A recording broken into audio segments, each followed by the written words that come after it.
The Horrible Gamers podcast may contain content not suitable for all ages. Listener discretion is advised.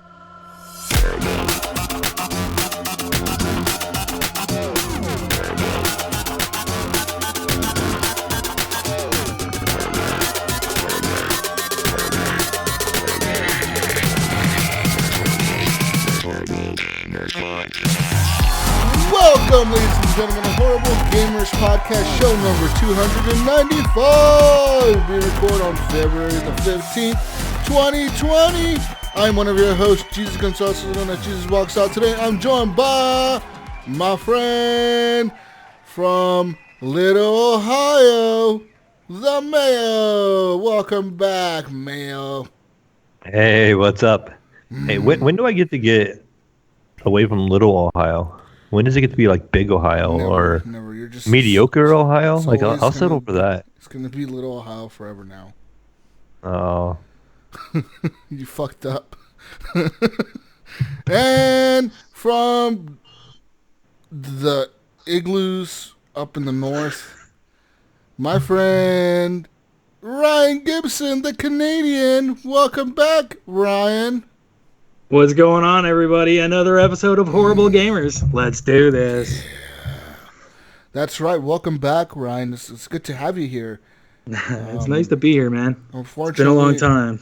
Our friend Gunny Chief is gone. He is skiing. He ate too many blue pills. You don't want to know what happens. But yes, he's up there skiing apparently for Valentine's Day. I guess I don't know who does that, but that's what Gunny said he's gonna do. Anyway, I mean, people do that up here, man. It's skiing on Valentine's Day. Yeah, I could see it happening. It's not that weird, man. It's really pretty fucking weird for somebody from California. Anyways, you can follow us on Horrible Gamers. Leave us a review on iTunes. Leave us a review on Google Podcasts. All that good stuff. You can also leave comments on the YouTube channel. Horrible Gamers Podcast Community is our closed group on Facebook. You could join that group simply by heading on over to facebook.com/groups/Horrible Gamers. Or on Facebook, you can just search for Horrible Gamers Podcast and the page will pop up. You like that page? In that page, there's a link that takes you right to the group. And it's a closed group. You answer a few questions, you join it, and it's all good and fun, Mayo, right? Oh yeah, definitely. Yeah, you just join it and it's there, like you're part of the group. You can be a top fan. You could be a top fan. Not in the group. That's for the page, Mayo. Come on now. Oh, okay. See, I'm sorry. That's for the page. So yeah, on the page you can now become a top fan. Yeah. So if you want to be a top fan, you can go ahead and be a top fan over at in the page. But in the group, it's a closed group, so anything you post in the group is not visible to people that are not part of the group. And what else? What the fuck else do I got in my show notes here? Oh, Patreon. Patreon. You can head on over to Patreon at patreon.com/Horrible Gamers and support the show with the monies like our Patreon friends have. I gotta pull up the list, guys. I'm trying to kill time here if you haven't noticed. Adam Sunday, Ellen Maybe H, Bill Garner II, Brandon Willier, Brian Capessa, Chad, Commandalorian, David Snyder, Evan Tanaka, Henley M, Jesse Kraft, John Jerome, Jonathan D. Hall, M. Polo, Mechmod, Nipron, Porkchop Who, Robbie Wheat, The Mayo, Subhater, and Vaderholic. Thanks to all of you for being Patreon machines. I love you, each and every single one of you, more than I love myself. Wow, that's a lot. That's quite a bit, I tell you. It's quite a bit, I'll tell you. But I love all of you for being Patreons. Thank you for supporting the show with the monies. And what else do I got on the show notes? Oh, Stitcher. Head on over to Stitcher, Ryan. Do you like podcasts, Ryan? Do you like podcasts? I love podcasts. Ryan, do you like premium podcasts? Yes, I love the premium podcasts. Oh, let me tell you about a place where you can get a lot of premium podcasts, Ryan. If you head on over to Stitcher, Ryan, You can get all the premium podcasts with their premium account. All you have to do is head on over to Stitcher.com/premium to sign up, Ryan. It is $4.99 a month or $34.99 per year. With premium, Ryan, you get access to ad-free listening as well as exclusive premium-only shows on Stitcher, such as Conan O'Brien Needs a Friend, My Favorite Murder, a lot of the Wondery Network. I believe it's all of the Wondery Network shows. They're all part of like Stitcher Premium.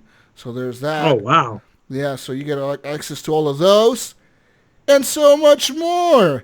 Ryan. And how do I get all this stuff, Jesus? You just head on over to Stitcher.com/premium, Ryan, and sign up. But while signing up, there's a place where you put in a code, special code, top secret code. What's that code? What's that code? The code is Horrible Gamers, all caps, no spaces, and you get a free month, Ryan, a free month of Stitcher Premium, whether you sign up for a year. Whole month. Or monthly accounts. You just get a free month, a whole month for free. You can listen all the premium you want for that month. All the premium. Go right now. Go ahead, Ryan. Go sign up to Stitcher. I'm doing it. I'm going. Premium. Stitcher. Promo code Horrible Gamers. Okay, I'm there. Yeah. And you like wearing clothes, right, Mayo? Of course. Mayo loves to wear clothes, guys. You see, he wears all the clothes all the time. But I have all the fashionable clothes over here. all the fashionable clothes down in Ohio. I heard Ohio is the capital of fashion. It is. We are the headquarters, I think, of Victoria's Secret. There you go. Victoria's Secret headquarters. Their warehouse here, and their founder lives here. Actually, he lives about 20 minutes from me. So, Oh, wow. Well, let me tell you what looks better than the Victoria's Secret model. It's Mayo in the HGP shirt. That's right. You get on over to Redbubble and get yourself an HGP shirt just like Mayo. And you can look just as good, maybe not as good as Mayo, but nearly as good as Mayo in an HGP shirt. Just head on over to Redbubble, search for Horrible Gamers, find the guy wearing our shirt with our logo. Click on the 70 plus items. There is items for women as well as men, as well as them, and as well as they. There's items for everyone, guys. So head on over to Redbubble and search for Horrible Gamers. There's a lot of items in that store, from like stuff you can put on your desk to stuff. Yeah, what kind of wear. stuff? You can put a block on your. You want to put a block on your desk, Ryan? You know, like just a block. I've thought about it before. You know, but just a regular block is gonna look kind of shitty. You need a block with the logo on it, and nothing looks better than the Horrible Gamers logo on your desk. Or you ever wanted to tell the time, but you just don't have a clock on the wall? I have. It happens to me all the time. All the time, It's right? happening to me right now. Can you tell me what time it is, Ryan? You can't. See? You can't. I don't know. He doesn't know what time it is, people. It could be 2 a.m. I don't know. I don't know what time it is either. But we can solve that problem, Ryan, if you head on over to Redbubble, search for Horrible Gamers, and buy yourself a big old clock on the wall with the Horrible Gamers logo. It'll tell you the time, all the time. Okay, wait, Jesus, hang on. Where do I got to go to do this again? Redbubble.com. Yeah. In the search bar, you type in Horrible Gamers. You see a guy wearing our shirt. You click on that guy, and then you click over 70 plus items near the bottom there. And it's going to bust out a list of all kinds of shit, Ryan. If you need a shower curtain, you buy yourself a shower curtain there. All kinds of stuff. I'm on this. Just go buy I'm on this. Go buy everything. All right. Done. I bought everything. After you sign up to Stitcher Premium. So you do all those stuff in order and you'll be good. And that's after you sign up for Patreon as well. So in that order. Patreon. What? Just a moment. Shut up. What are you doing, Siri? No, you're not. She's signing me up, guys. Fuck. Patreon. Patreon, Stitcher, Redbubble. And a quick shout out real quick to our friends over at Fowler and Twix. That's letting us use their song Breakout as our intro of the show. And our friends at Broke for Free for letting us use their music Night Owl for the outro of the podcast. Let's get to talking about video games. But wait, first, Jesus. And the winner for longest ad read ever, the Horrible Gamers podcast. Yay! Sorry. Yeah, I give my advertisers their money's worth. anyways, people, let's talk about video games real quick, and let's get into them. Ryan, let's get into video games. Sounds good. So yeah, I want to talk about video games this week, ladies and gentlemen. Big development this week, Ryan. Big development. What's going on? Season 2 Oh God. of Call of Duty's Battle Pass has released. Jesus Christ. Season 2, Mayo. Can you believe they did it again? Yeah, I know. And what do I have to do to get to season 2? Jesus. Just pay them money. That's it. Just pay them. No updates or anything is right there already there. There's a big ready to go. There's a big update. You gotta suck a big update down. There's like 64 gig update or some shit. Yeah, it's a pretty big update, but once you download the update, it's there. Pretty much the new season pass. They call it a battle pass, I think. It adds content. It adds a new character, Ghost, and it adds a few other things, skins for the other characters that have already been in the game. Same as last battle pass, you're unlocking skins or badges, certain weapons. All the weapons are unlockable for free. You don't have to pay for the weapons, but you do have to still level up and get to the level of the weapon to unlock it. So if you don't get to level 25, you're never going to unlock that gun. So make sure you get to that level so you can unlock the weapon. Or I think those are weapon skins. I may be wrong. I think for weapons you have to do challenges. So I know last time they've added the crossbow, and to get that one you needed to get I think it was 25 matches, and in those 25 matches you needed to get 5 kills with a DMR rifle. So that's the marksman rifle. You had to get 5 kills in 25 matches, and then you unlock the crossbow. I think all the guns work that way because they're not trying to unlock those behind a paywall. They're not trying to be a pay-to-win. But there is that. Anyways, they've added Ghost, the character Ghost. If you remember him from Modern Warfare 2, he gets betrayed by General Shepard, and he gets killed in one of the missions. So, yeah, he gets fucking killed. But now he's back, as you all know, if you beat the Call of Duty campaign. This Modern Warfare kind of it resets the whole story from the previous Modern Warfares. This is this game was the what is it? The prequel? Was that the prequel to the story? Yeah, the story before the story. It's the prequel. Is that what it's called, Ryan? Yeah. Yes. Okay. So this is the prequel to the Modern Warfare series. So all these characters are alive again, like Soap, Captain Price, Ghost, all these characters, Gas, all those guys are alive, and they're all part of this universe now again. And I'm assuming the next Modern Warfare they do, it'll be the first story or whatever. You might see some missions from the original Modern Warfare, maybe not. I don't know. It depends how they where they take the story. But yeah, so there's all that. That's the Call of Duty universe. But they got a new map now. It's Rust. Rust is a remake of an old map. It is pretty much the old map. If you ever played Rust in Modern Warfare, I believe it was 2. It's a very tiny map. It's a vertical map, really, in the middle. If you get up top, you got the advantage on everybody. And it's really tiny. It's really hard to not die in that map. So it's got to be better than Shipment. That thing. Well, it is bigger than Shipment. I will say that. It is not as because Shipment is very simple. It's just 4 corners, right? This is a little bit more elaborate. It has a little tunnel under the bottom. It has a big ladder. You can go up the middle. And on top of the ladder, it has these pipes. You can jump on top of the pipes and get to the top also. So it has different ways to get up to the top. I was camping up there the other day, and I almost had a juggernaut. I almost had him. Because now they've also done a change to one of the perks, and that is called Kill Chain. So Kill Chain used to be in the second slot, and that's where Ghost and Hardline and all those perks are. But now they switched it over to the first slot. So what happens with that is, so now you can run Kill Chain and Ghost. So you're not detectable by UAV, and Kill Chain is still active. But Kill Chain, what it does is, for example, say I get a like a Predator missile, right? So I get a Predator missile, and that's at 5 kills. And my next kill streak is at 8 kills, and that's like the little Wilson, the little tank thing that I drive with the remote control. Well, if I get like the Predator missile at first, I get the 5 kills, and I call it in, and say I get a triple kill with that Predator missile. I kill 3 people with it.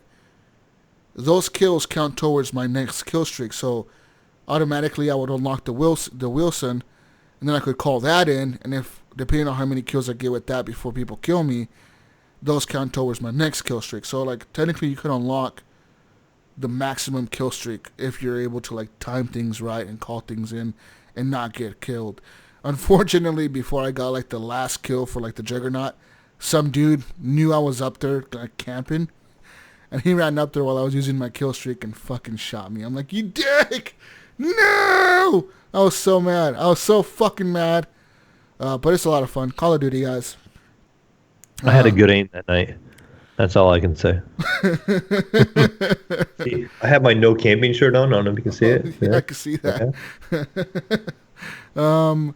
But yeah, it was a lot of fun playing that. It was a lot of fun playing that map. It brought a lot of memories back for me. I mean, the last time I played that map, dude, was 2007.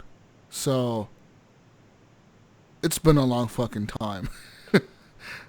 Since then, you know what I mean? It's like, holy fuck, dude. That's like so many years ago now. Anyways, besides Call of Duty and all that good stuff, I bought something. What did you buy this time, Jesus? I bought something, guys. What'd you buy? Well, first off, I bought myself a new microphone for the show. It's nice. Very nice.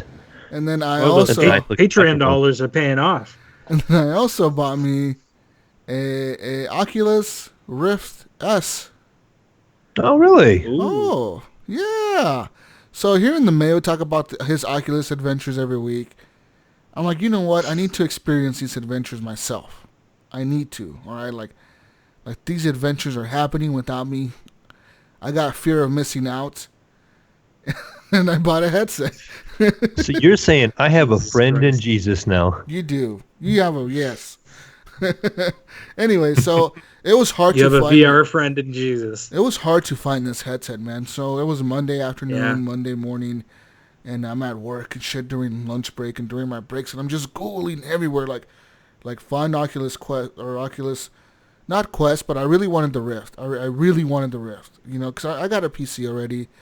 Like, I can run these VR games on my PC. I don't need the Quest, right? So I was like, I need to find the Rift. And like, all the ones that I found that were used were the old Rift, the one that had like the camera sensors that you put up.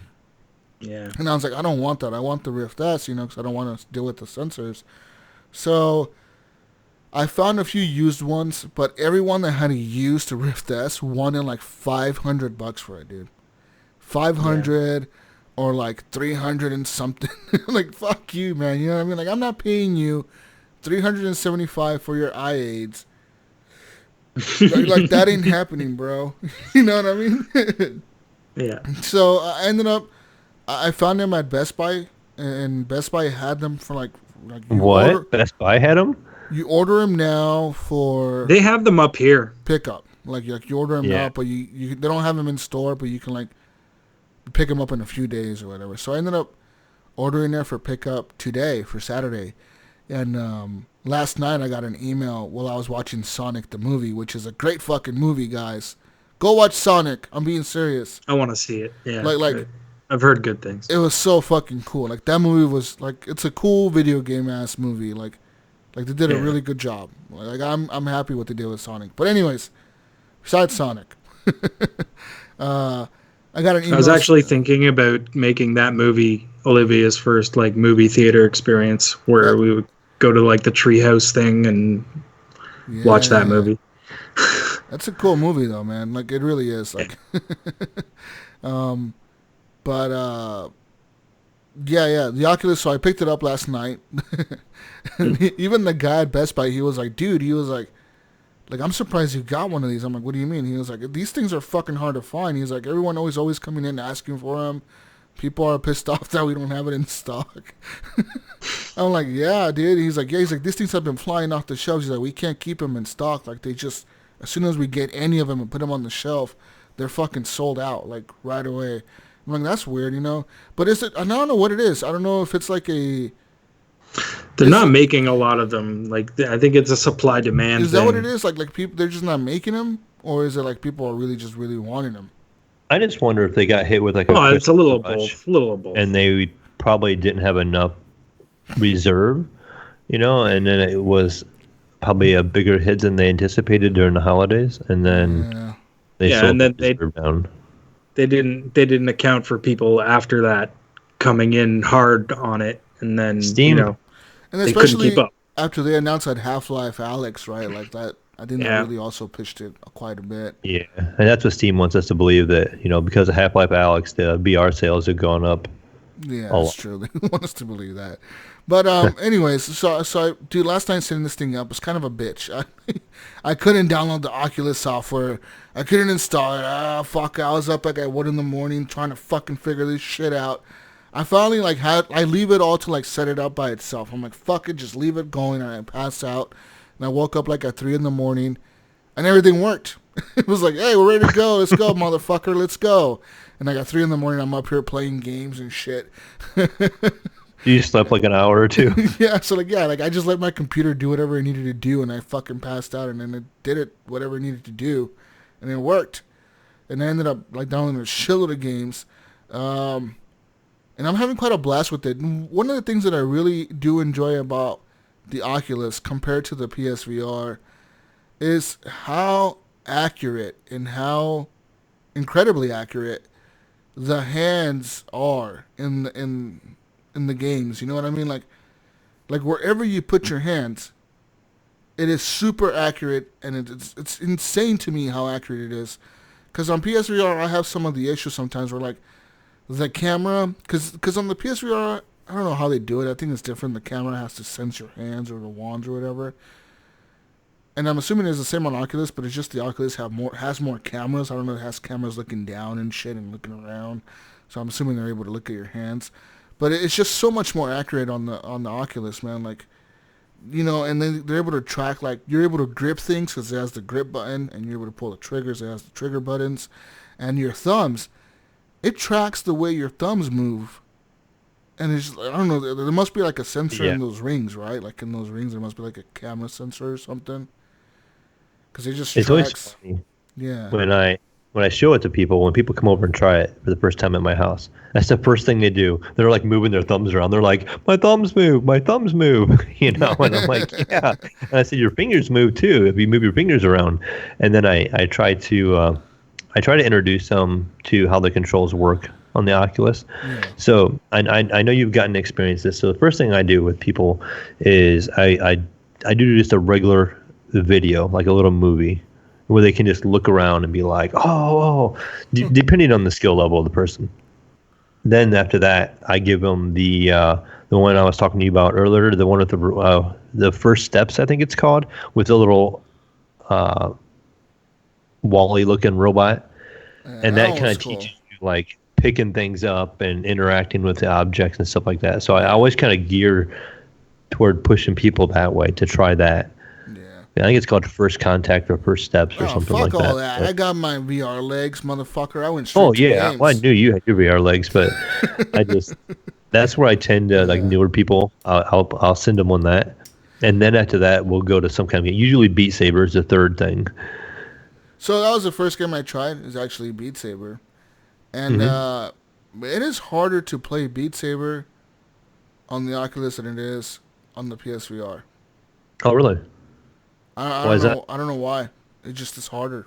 It is inherently. My arms were hurting. my elbow hurt.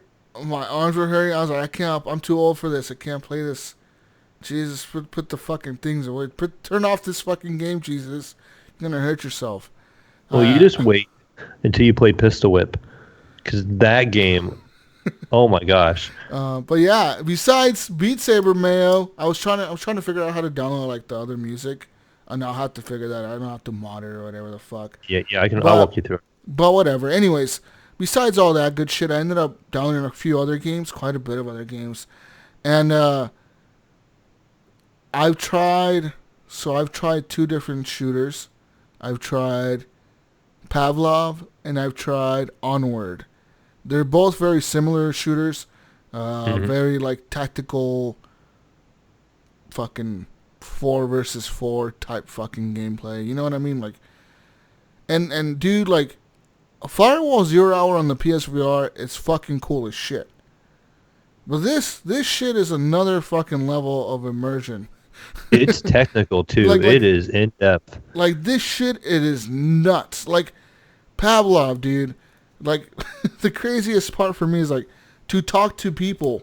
You have to legit put your hands up to your fucking ear, and like press the trigger and like talk to the motherfuckers. Like, all right, motherfucker, I'm over here. Like, follow me. And like, if somebody is not near you, they cannot hear you unless you talk to the walkie-talkie, to your headsets.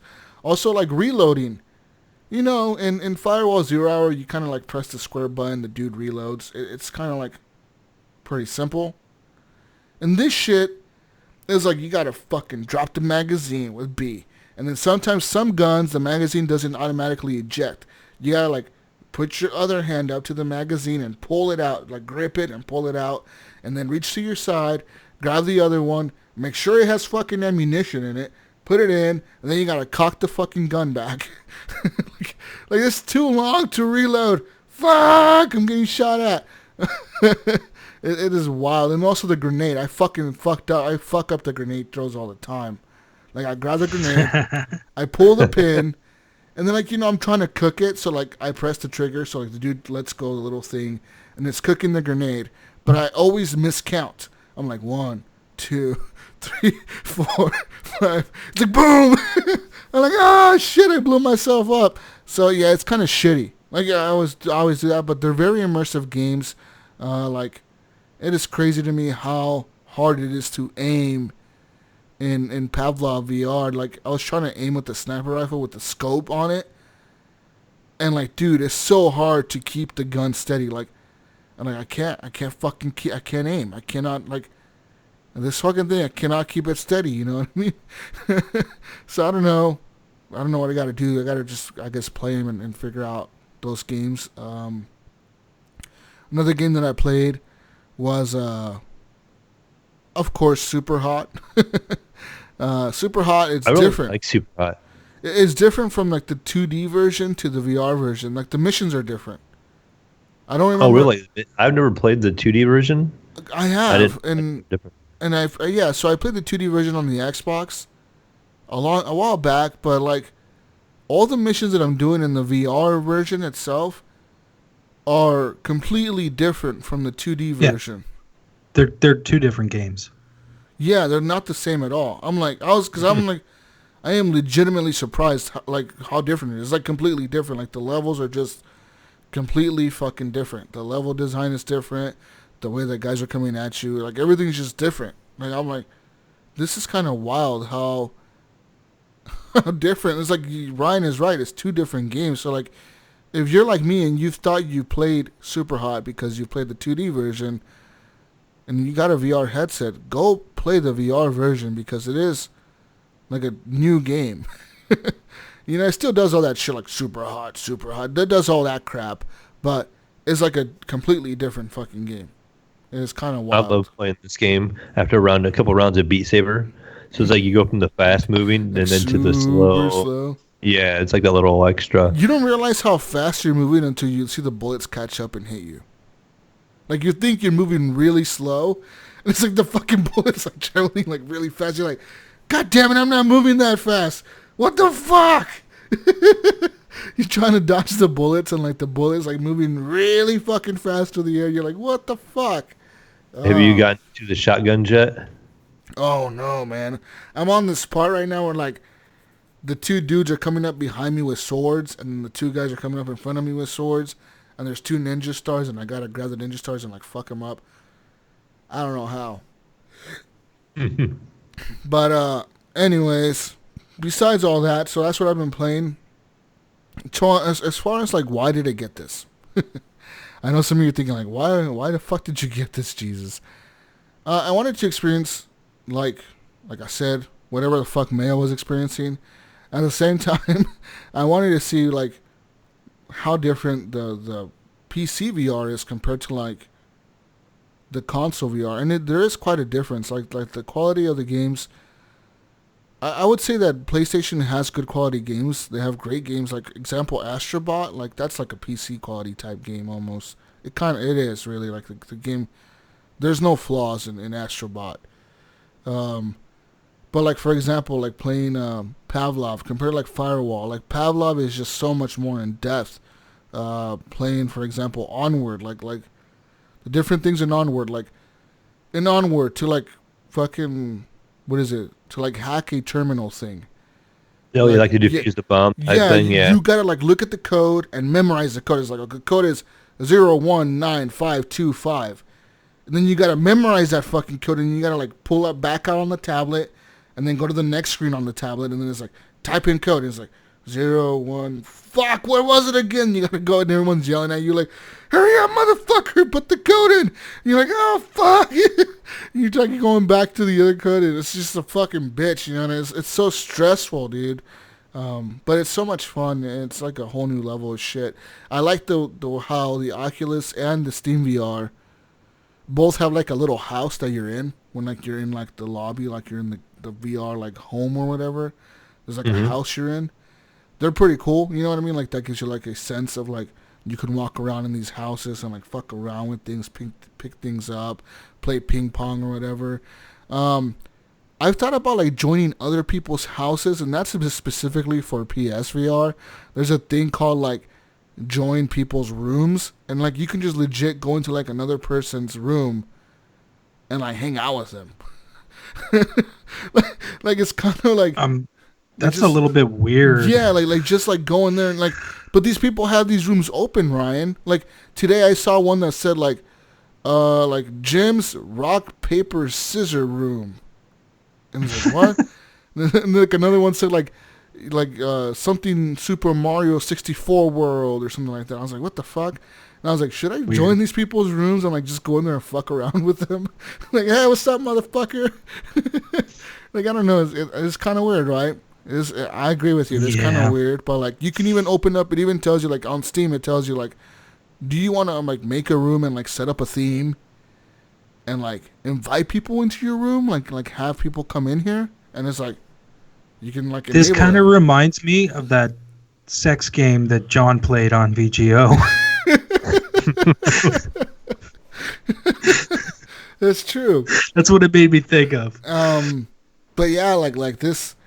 So it does have that on not the PSVR, the Steam VR. In Oculus, you have a house, the same type of house almost. Really, it looks kind of like they almost look identical. But on the Steam, what's really cool is on Steam there's mods, obviously. So you have the workshop, and you know how like the house will look the same, but the background of it, like the outside layer of it, like whatever environment is around the house, you can change that to anything that people have created in Steam. So there's like a San Andreas theme. So like you could look like your house is on the beach of San Andreas, or you can make it look like the house is in space. You can make it look like the house is in the Mass Effect Citadel. You can make it look like it's in something else. Like think of any fucking video game, people have probably made it. I of course picked like the Mass Effect world or whatever, and like it had the big sun. Like that one dude, what's his name? The Shadow Broker. You know, in his background, like the big burning world or whatever. That's what I have on my background. I'm like, yeah, fuck yeah.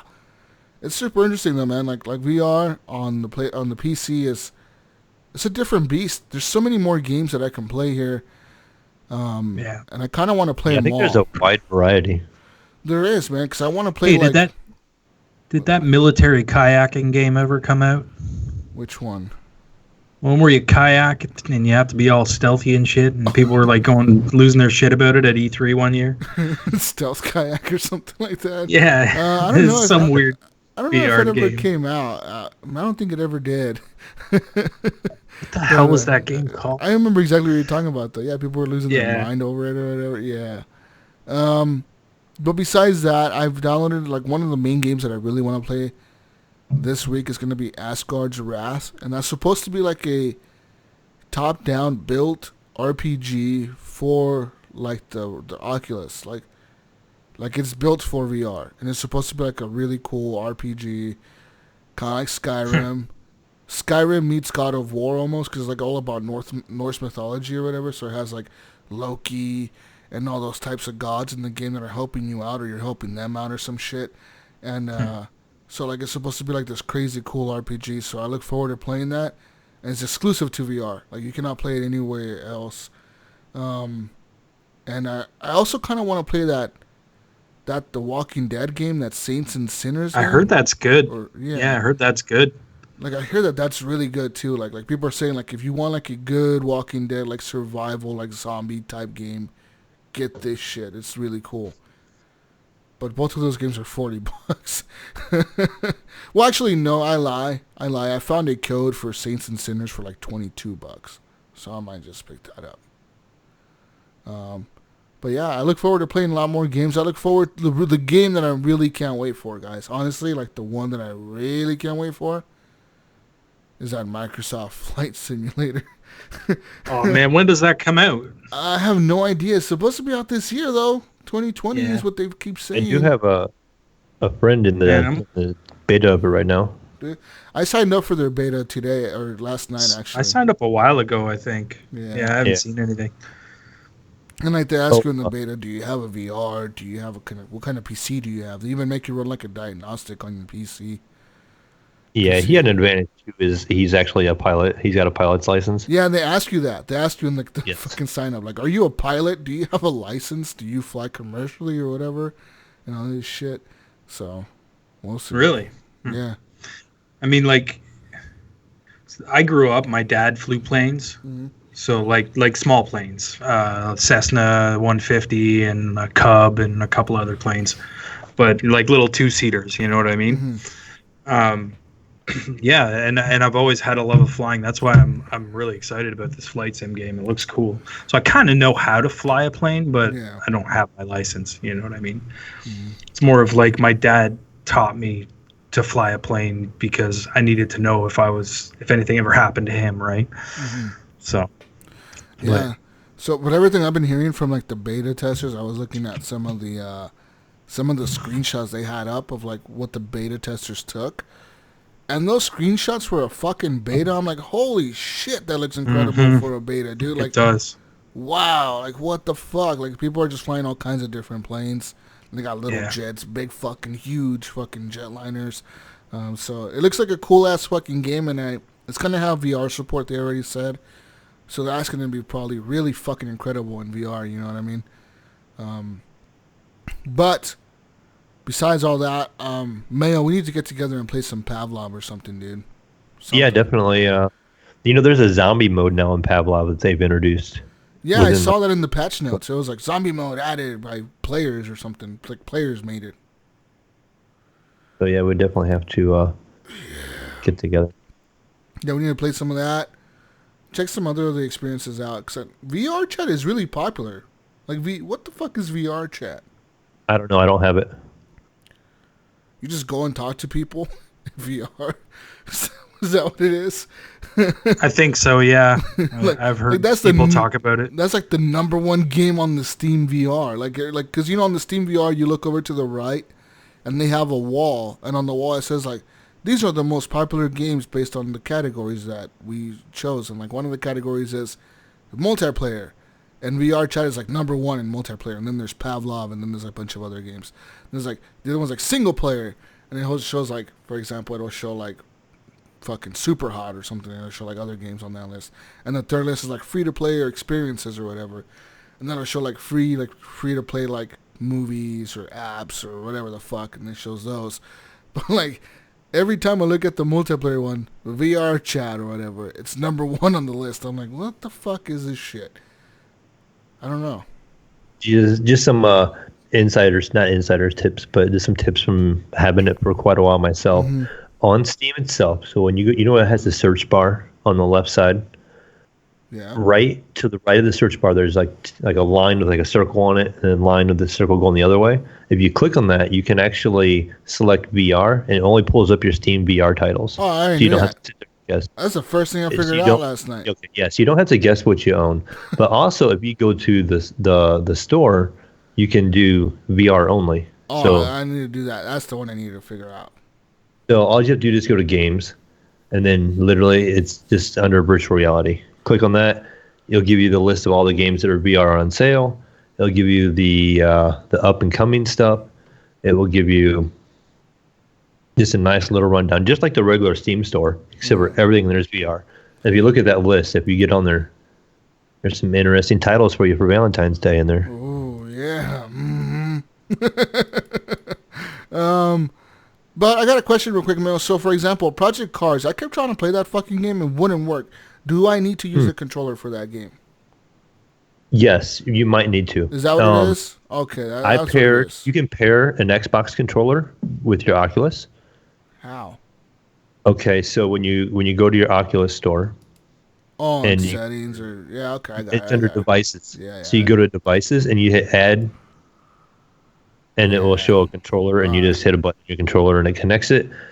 I play Project Cars 2 off of a friend's account, and that game is amazing in VR. I really like it. It's my favorite racing game.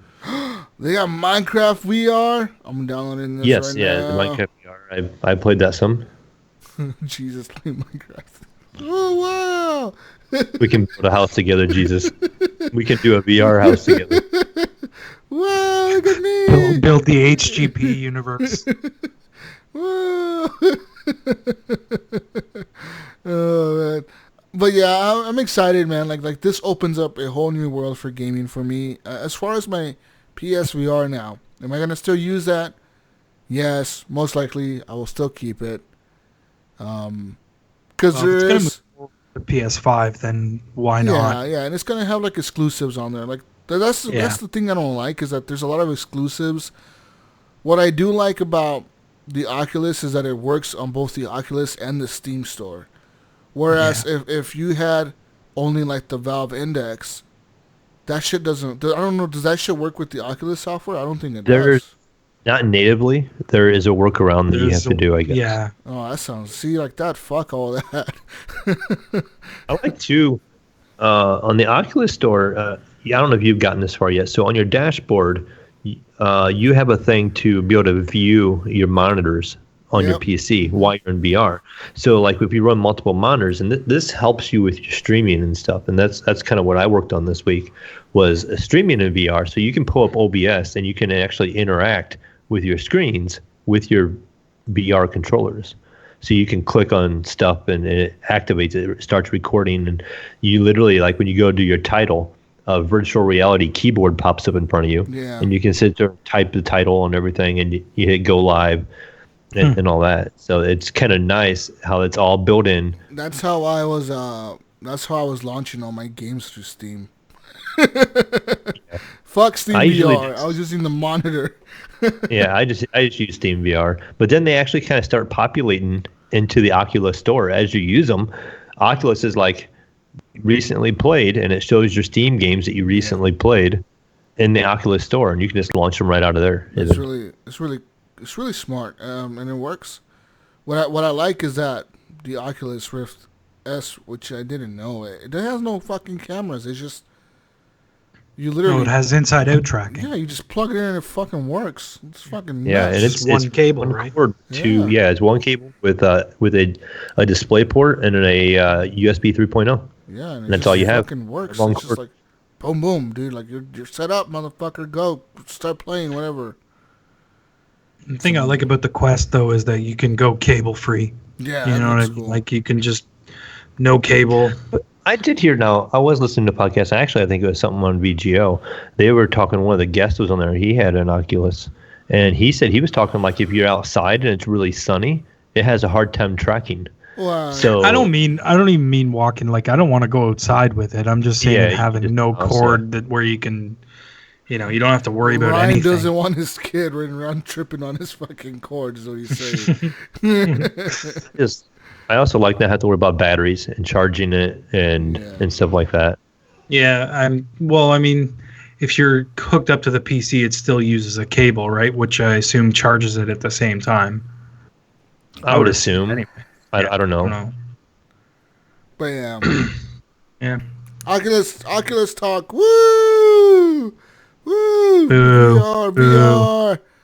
VR. You're all in on the world. VR, Jesus. I'm all, dude. I'm still outside the VR world, I've man. been I'm sold. not in. I've been sold on it ever since stupid Jonathan made me try his and let me borrow his for a month. That shit right there sold me, dude. Like I played Astrobot and all those games. Just like it was like I'm in, dude. Like But I want to know Jesus in 3 months. I want to know what Jesus in 3 months is saying about his VR headset. That's what I want to know. Yeah, because if you look at my usage for the PSVR, it's not a lot, but when I do use it, I get in like these binges. Yeah. You know what I mean? Like I'll go like a month or 2 or 3 even without fucking touching it, and then all of a sudden I turn it on and I'm like, whoa, whoa! Like my mind is fucking blown again. This is amazing. A little more use out of it here, just because there's some big titles coming out, and then I have quite a few titles already that are enabled in VR right now. So, some I suggested looking at too is like Subnautica. There's some racing games out there. I have Redout, which is, it's a knockoff. I call it a Wipeout because I don't have, Wipeout on PSVR. So there is a version, on the PC. I also have recently Boneworks. I hear is an amazing game. I was looking at that. I've heard good things at that. All it seems to me that it is it's like a puzzle game, right? Is that what it is? Just a puzzle fucking game? I don't think so. Everybody's saying it's pretty much going to be like Half-Life Alyx. It's like an action shooter puzzle. It's like a whole mix. They said it's actually a full VR experience. So we will see. I haven't had a chance to launch it yet, but all the videos that I've seen on that one seems to me like it's just like a bullshit ass little like, oh, solve the puzzle by shooting this and doing this and turning this on and yeah. I will have more for you next week. Okay, good.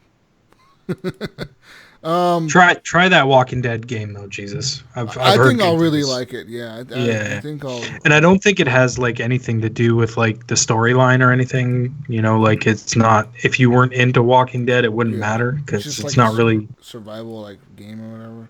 Yeah. Besides all that, what else have I played this week? Really nothing much else. I did download all these games. Like I downloaded, for example, A Plague Tale of Innocence on my PC and all this shit, but I just haven't got to it. I just haven't. I don't know. Just haven't got to it. So it was a stressful week this week for me, sort of. But it turned out pretty good at the end of the week, so I'm kind of fine. But yeah, we'll see what happens. That's all I played. I look forward to playing more next week. Guys, stay tuned for lots of VR talk probably next week, so be ready for that shit. Oh God. Oh man. Yeah. VR talk. The VR talk. You gonna start having your VR corner like Gunny has with the console corner? We are going to do one more. We're going to do a VR podcast. Just a whole show on VR. We might as well. You might as well. Yeah. HGP VR. HGP VR. I bet you couldn't do it in VR. Yeah, they actually are doing podcasts now in VR. That's a thing I've seen and ran across. There you go, guys. So jump on it. You got to get that audience happening. HGP VR coming soon. You can walk up and touch them right in the nuts.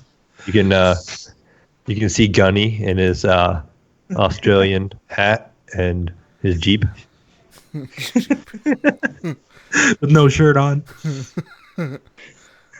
Hey, mate. Yeah. But anyways, Good day, mate. I'm from England. I see your list is fucking huge, Ryan. What have you been playing? I've been playing a lot, but just like a little bit of a lot. That's the that's the catch because my time is always limited. But recently I started playing Darksiders Genesis, and I'm really liking that game a whole lot, man. And it's got co-op and everything, so that's kind of fun. I haven't had a chance to jump in co-op with anybody, but I think it would be cool to play. It reminds me of I know everyone compares it to Diablo, but it's not really like Diablo so much. Like, there's not exploding loot happening everywhere like in Diablo, but it's a little more toned down than that. It reminds me of, do you remember Legacy of Kain Blood Omen, the very first Legacy of Kain game? Mm-hmm. And did either of you play that? I think I did it a long time ago. It was on PlayStation 1. Yeah. You would know that you have to suck the blood of like these little innocent people that are tied up, and and you walk around and all you can hear is, "Oh God, help me, kind sir." And then you walk up and you either like release them or suck their blood to get life back. Yeah. Anyways, it reminds me of that kind of a game because it's top down, but it has like platforming still. So it's like Diablo, where it's like the isometric view, but you still have some like platforming like you would in a Darksiders game. And the combat's okay. It's pretty good. I mean, like it's not gonna blow your skirt off, but it's still a pretty fun game if you like dungeon crawlers and stuff like that, because that's the whole feel of that game. I've been enjoying it. I'm only in about the second act, so I'm not too far in on it, but I think it's going to be fun to play. So check that out, Darksiders Genesis. It's good to hear a positive review, because I've heard a lot of mixed reviews, and I keep thinking about it, and then I'm like, no, I'll wait. And then I'll think about it, and no, I'll wait. So I'm kind of have the itch for that kind of game, that top-down. If you like that kind of game and you have an itch for it, then I would say go for it, because that's the thing. Like I'm having an itch. I love Diablo, and I've loved Diablo 4 when it's going to come out. Like, you know what I mean? I can't wait. But this game kind of I thought it was going to be more like Diablo, but it wasn't. Like, it's different, but it's kind of refreshing because it's up my alley. You know what I mean? It's that kind of game that I like. So you know, take it with a grain of salt, I guess. It's good because I like those kind of games. So, I've also played a little bit of the Bleeding Edge beta. Did you guys get to play that at all? I played it for about 30 minutes this morning. Yeah, I probably got like a couple matches in. I played as like Buttercup, the big girl with the motorcycle. I remember her from the tutorial. Yeah, she was kind of fun. And then I played. I can't remember what the other guy's name was, but he had like 2 katanas or something like that. Oh, he got the baseball cap. Who kind of. Yeah, I think so. But I really like the art in this. Like, it's cool, but it kind of feels like an Overwatch with melee combat instead of guns, but there are a few guns in there too. It depends on the character you pick. And third person, yeah. Instead of melee you would consider melee. Like first person melee would suck, I think. But anyways, yeah, Bleeding Edge seems like an interesting game, and I mean it's going to be on Game Pass, so people are going to try it. You can try it now this weekend. I think today's the last day. Was it today, or is it going tomorrow too? I can't remember. But for some reason, well, yeah, I think it was. It was Friday and Saturday, I think, but I could be wrong. Anyways, I digress. I also played Zombie Army Trilogy or Zombie Army 4. That game's good. It's not like oh my god, this is amazing, but it's a good co-op game. You know, like it's fun playing with people. I played a little bit with Gunny actually. But the it's a zombie army game. If you know, Jesus, I know you've played them before, right? Like they're decent games. You know, like you know what to expect if you played one. It's a zombie game. You're gonna destroy hordes of zombies that are wandering around and whatnot. The unique thing about these ones is that you have the same mechanics that you have in those sniper elite whatever the fuck games, like where you shoot a zombie from a distance, all of a sudden like you see like the bullets slow down and boom, it fucking goes through their skull or whatever the fuck. Yeah. Yeah, the slow motion kills when you get a good shot, Yeah. or if you get like a double or triple kill or whatever. Like you can get bullets to go through zombies, and like they'll be go through like 3 different guys at the same time if you line them up right. It's fun. They're good games. You know, they're good little shooters, but they're not like, don't expect perfection out of it, because they are a little. I feel like the controls are a little stiffer. You know what I mean? Like, Yeah. to me, anyways, that's how it feels. But yeah. It's like it's one of those games. It's that time of year, right? Like where it's the not so big games are coming out, and it's like, but these are the ones that seem to shine for me. Like for this beginning of the year, a lot of these games that I'm playing now are the ones that are like, oh yeah, these are standing out a little bit. You know, we'll see what we think about at the end of the year. I think it's kind of weird, you know, when we have all these like good little titles coming out in the beginning of the year, because a lot of the time they tend to be overshadowed by the end of the year with the huge titles that are coming out. And then this year is a big fucking year, because we got new consoles coming out, and on top of that, like, you're gonna have Cyberpunk coming out later this year, The Last of Us 2, and like all those big Halo 5, like all these. Or is it no, Halo 6, Infinite. Or Halo Infinite. Pretty Halo much Infinite. Halo 6. Yeah. Like, yeah, like, you're going to have all these huge fucking titles coming out at the end of the year, you know, and I wonder how many of these we're going to forget about, like, quite easily. We're going to oh, that even came out this year? Like, yeah, that came out this year. See? But there's also the side where like games like Overwatch and, you know, they're super hyper popular games, you know, Fortnite, stuff like that. I feel like Bleeding Edge, that's like a game that could compete with that stuff. Like if it catches on, especially because it's attached to Game Pass on Xbox and on PC. So like, if you have Game Pass, you can play it whenever you want. And it's just a matter of how many people actually get hooked on this game, right? Like, and I feel like the aesthetic of it and the gameplay is fun. It's not for me. Like, I don't really like competitive multiplayer games at all, but I actually jumped in there and like, yeah, I got my ass kicked, but I had fun. You know what I mean? Like, I was like, oh, this is actually pretty cool. I can see a lot of depth here, like all the characters and their moves and stuff like that. And it was fairly balanced, you know, like the tanks would take a little bit longer to take down, but you really need to work as a team to take someone down. Anyways, yeah. Like, it's a matter of whether that game catches on or not. Like, I just think it has a good chance. I think it'd be a fun game just for 4 friends to get together and just run it as a group. Stomp around. Attack some people. All right, so what else did I play? Mayo, I gotta talk to you here, buddy. Oh yeah, because I played the Dead Cells DLC. Yeah. And shit. So it's like it's basically like a new path, right, to the end. So instead of going down your usual routes or whatever routes you want to take, you know, that maybe you found a path you like taking, you get good stuff out of it. But there's a whole new section you can go down, and all the levels are different. There's new enemies.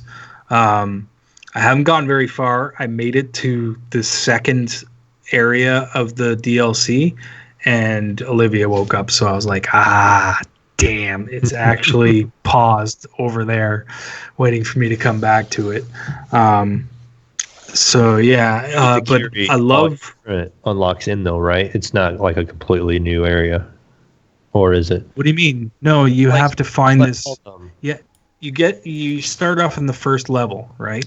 So you know how there's 2 different sections you can go to in the first level. There's 2 different exits. There's a place where you got to kill an elite and get a key, and then you open another door and there's another exit that takes you to that. And you can get there. You can get there even if you don't have the DLC. But when you go to the door, it'll say you need the DLC in order to enter this door.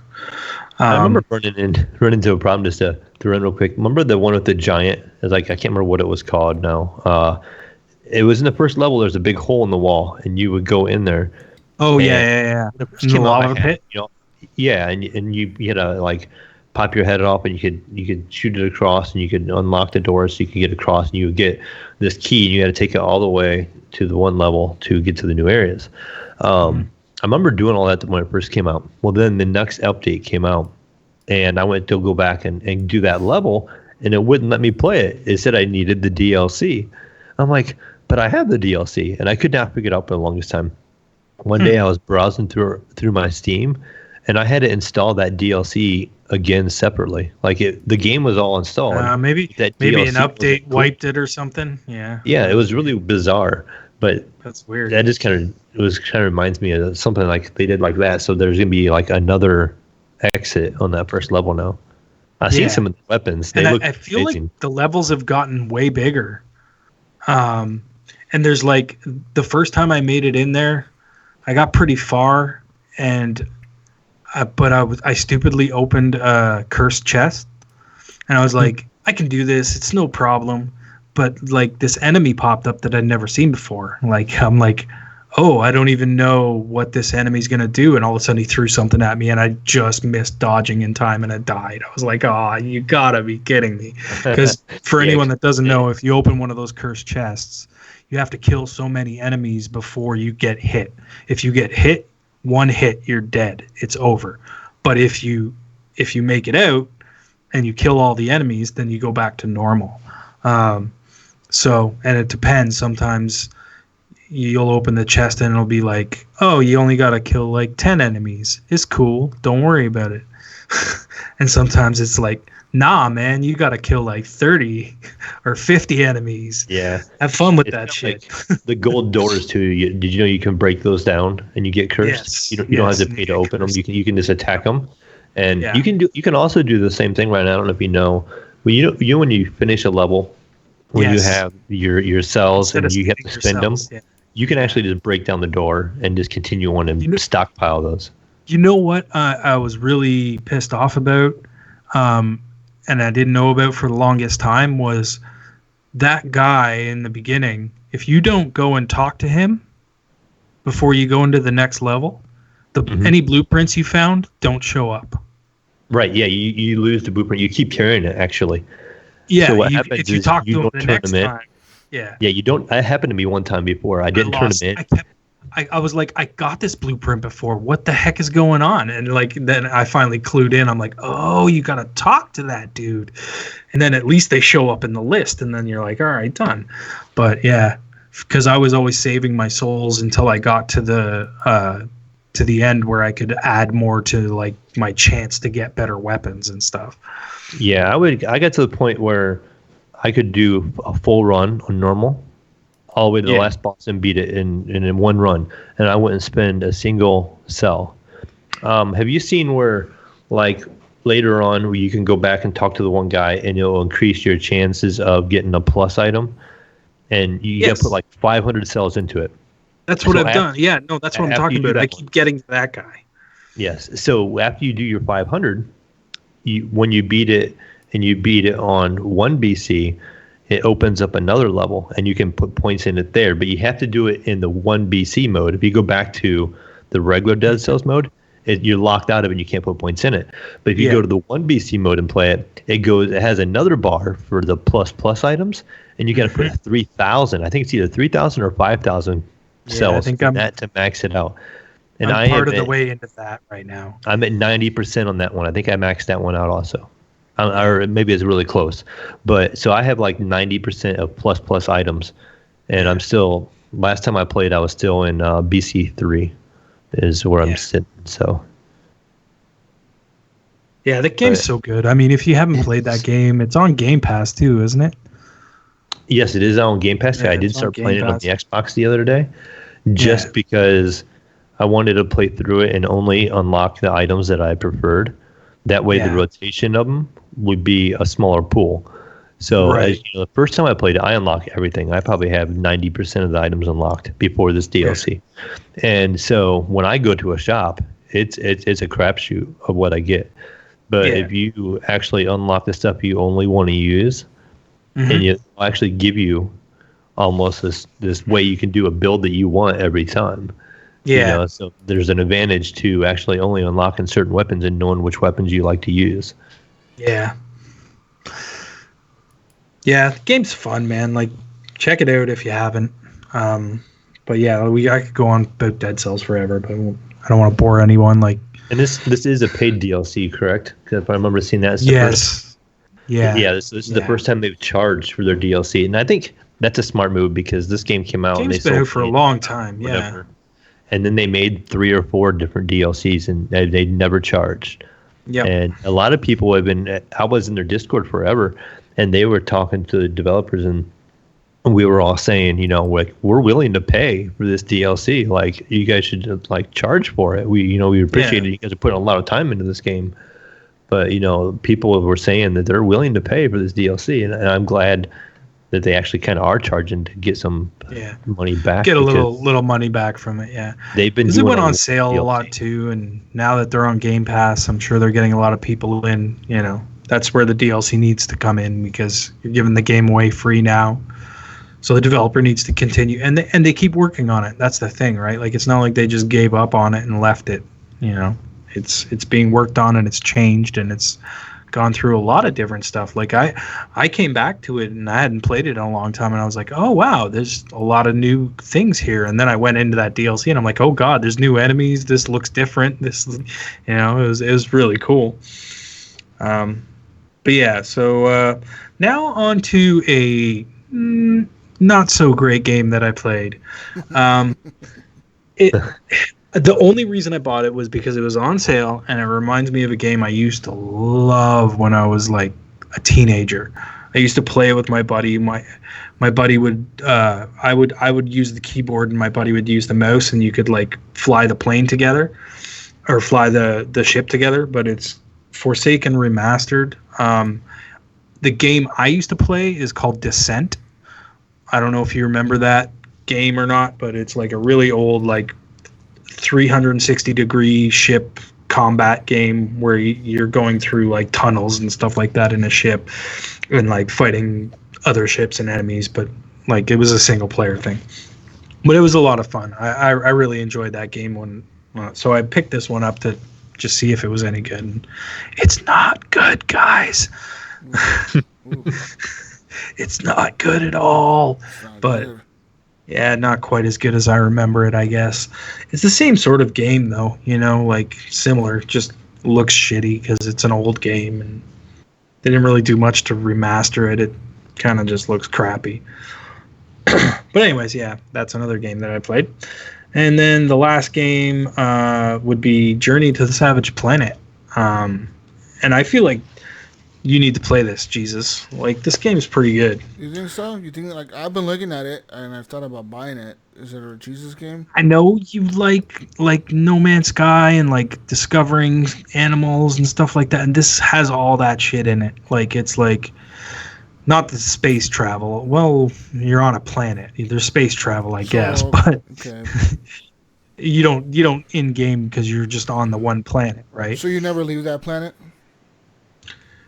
I don't think so. Okay. I mean, I haven't gotten that far into to know for sure, but I don't think so. I assume you're journeying to this planet to discover things for a company that you work for, and they've kind of sent you there to die. But the humor's good. It's pretty funny. The art is like bright and colorful, and the creatures are, they're well done. Like you see these fucking weird looking hoppy creatures on the ground, and you can actually scan them, and like that sends information back to the company that you're sent there with. You know what I mean? And each time you do that, you gain stuff to level stuff up and craft new stuff, and you just kind of just wander around and start discovering shit. It's pretty fun. I mean, like, I got to get back into it. I haven't played very much of it. This is one of the games that I really didn't get too far into, but I think I'm gonna like once I get in there a little deeper. How much is this game? I don't remember because Gunny bought it. I think it was $40. 30, 39, 30 or 40, something like that. It might have been 40 for me, and 30 for you guys. While you're talking about it, I'll look it up just to see. This is that Epic Game Store, right? Yeah.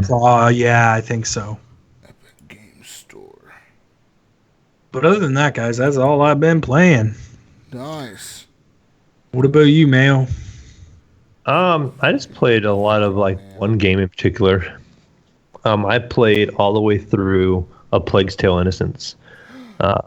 I picked it up. I just started that. I didn't talk about it because I really haven't gotten far enough in to really talk about that game. But I just started it today.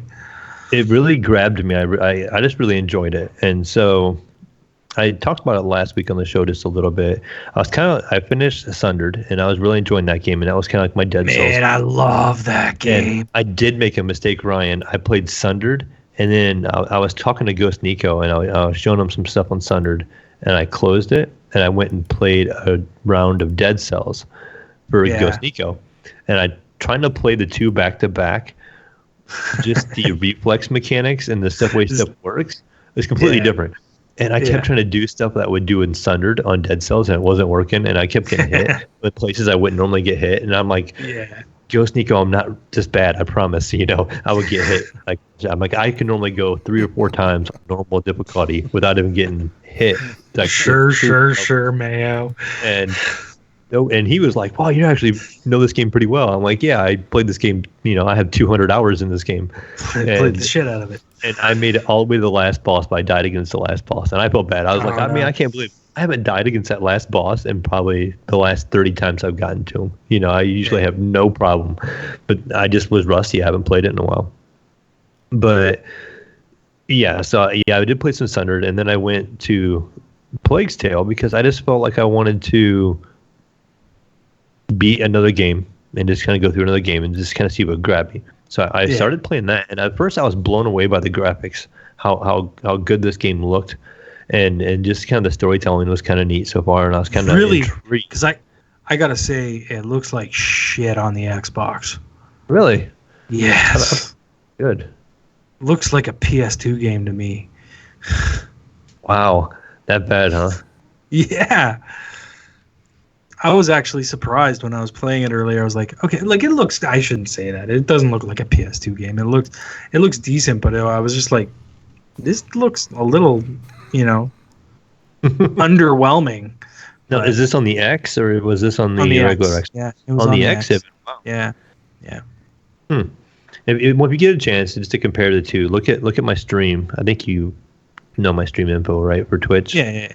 Yeah, I streamed it on there. So just kind of watch the replay of that and just to see what you think, how it looks graphically compared, and just to see. I thought it looks amazing, and I was really enjoying the game.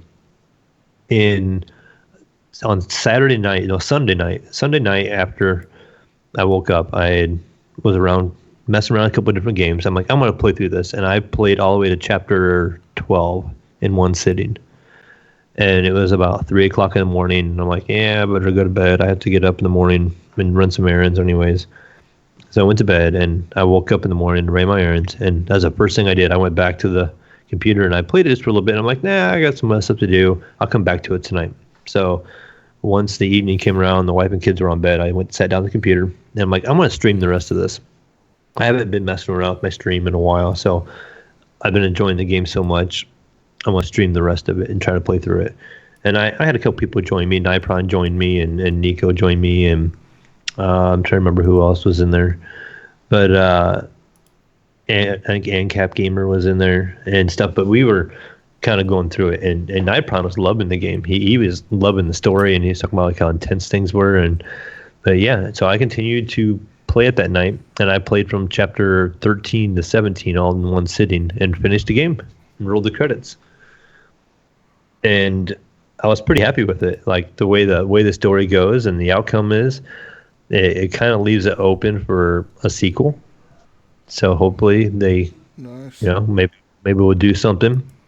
And the mechanic in this game, it never really changes, but it kind of flip flops. So it's still that stealthy kind of feel through it. Yeah, it's stealthy, but there's some times that are really tense. Like you really feel like you're being rushed, and you kind of you get people chasing you and different things like that. And I stopped at a part where you got to go through you got to separate from your brother for the first time, and you're with your mother still. You're trying to get out of the castle thing. Uh-huh. That's about as far as I got, and then I have to throw a pot and make a guy go around a corner, and then I jump a fence, but I'm supposed to leave them behind or something, and then I had to put it down at that point. You said you with your mother, right? And do you have your mom? Yeah. And she kind of goes ahead, or she's with you, and you get through, and there's like a door. Yeah, I know exactly where you're at. Yeah. So It's like the I'm game, pretty close to the beginning, anyways. yeah, but the game really opens up, and just like one mechanic in this game. So you will see all these rats, and these rats are kind of like they don't like the light. Is kind of pretty much the core mechanic of this game. So a lot of it is like, okay, I need to get to point B, and you can see where you can light things on fire. And you have to pretty much carry torches, light things on fire, and stuff like that, and it keeps the rats away. So you see your environment, and you kind of figure out, okay, what you got to do, you know. But the game kind of flips it later on the back half of the game. I don't think it really gives anything away, but you start having to introduce the mechanics of putting the fire out to fight the enemy. So like you be in an area and they'll be patrolled by guards, and they'll have fire and stuff to protect themselves, and you have an ability to put fire out. Like you can throw something at them, and so you cause all the rats to attack the guy, and they eat the guy alive. And even then when you light the area back up, the body's laying there, and it's all like skin and bones and laying there, and they'll drop items too. So it just The it's kind of rats eat the people alive? Yes, they just instantly devour them. That's just nasty. I don't want to play this.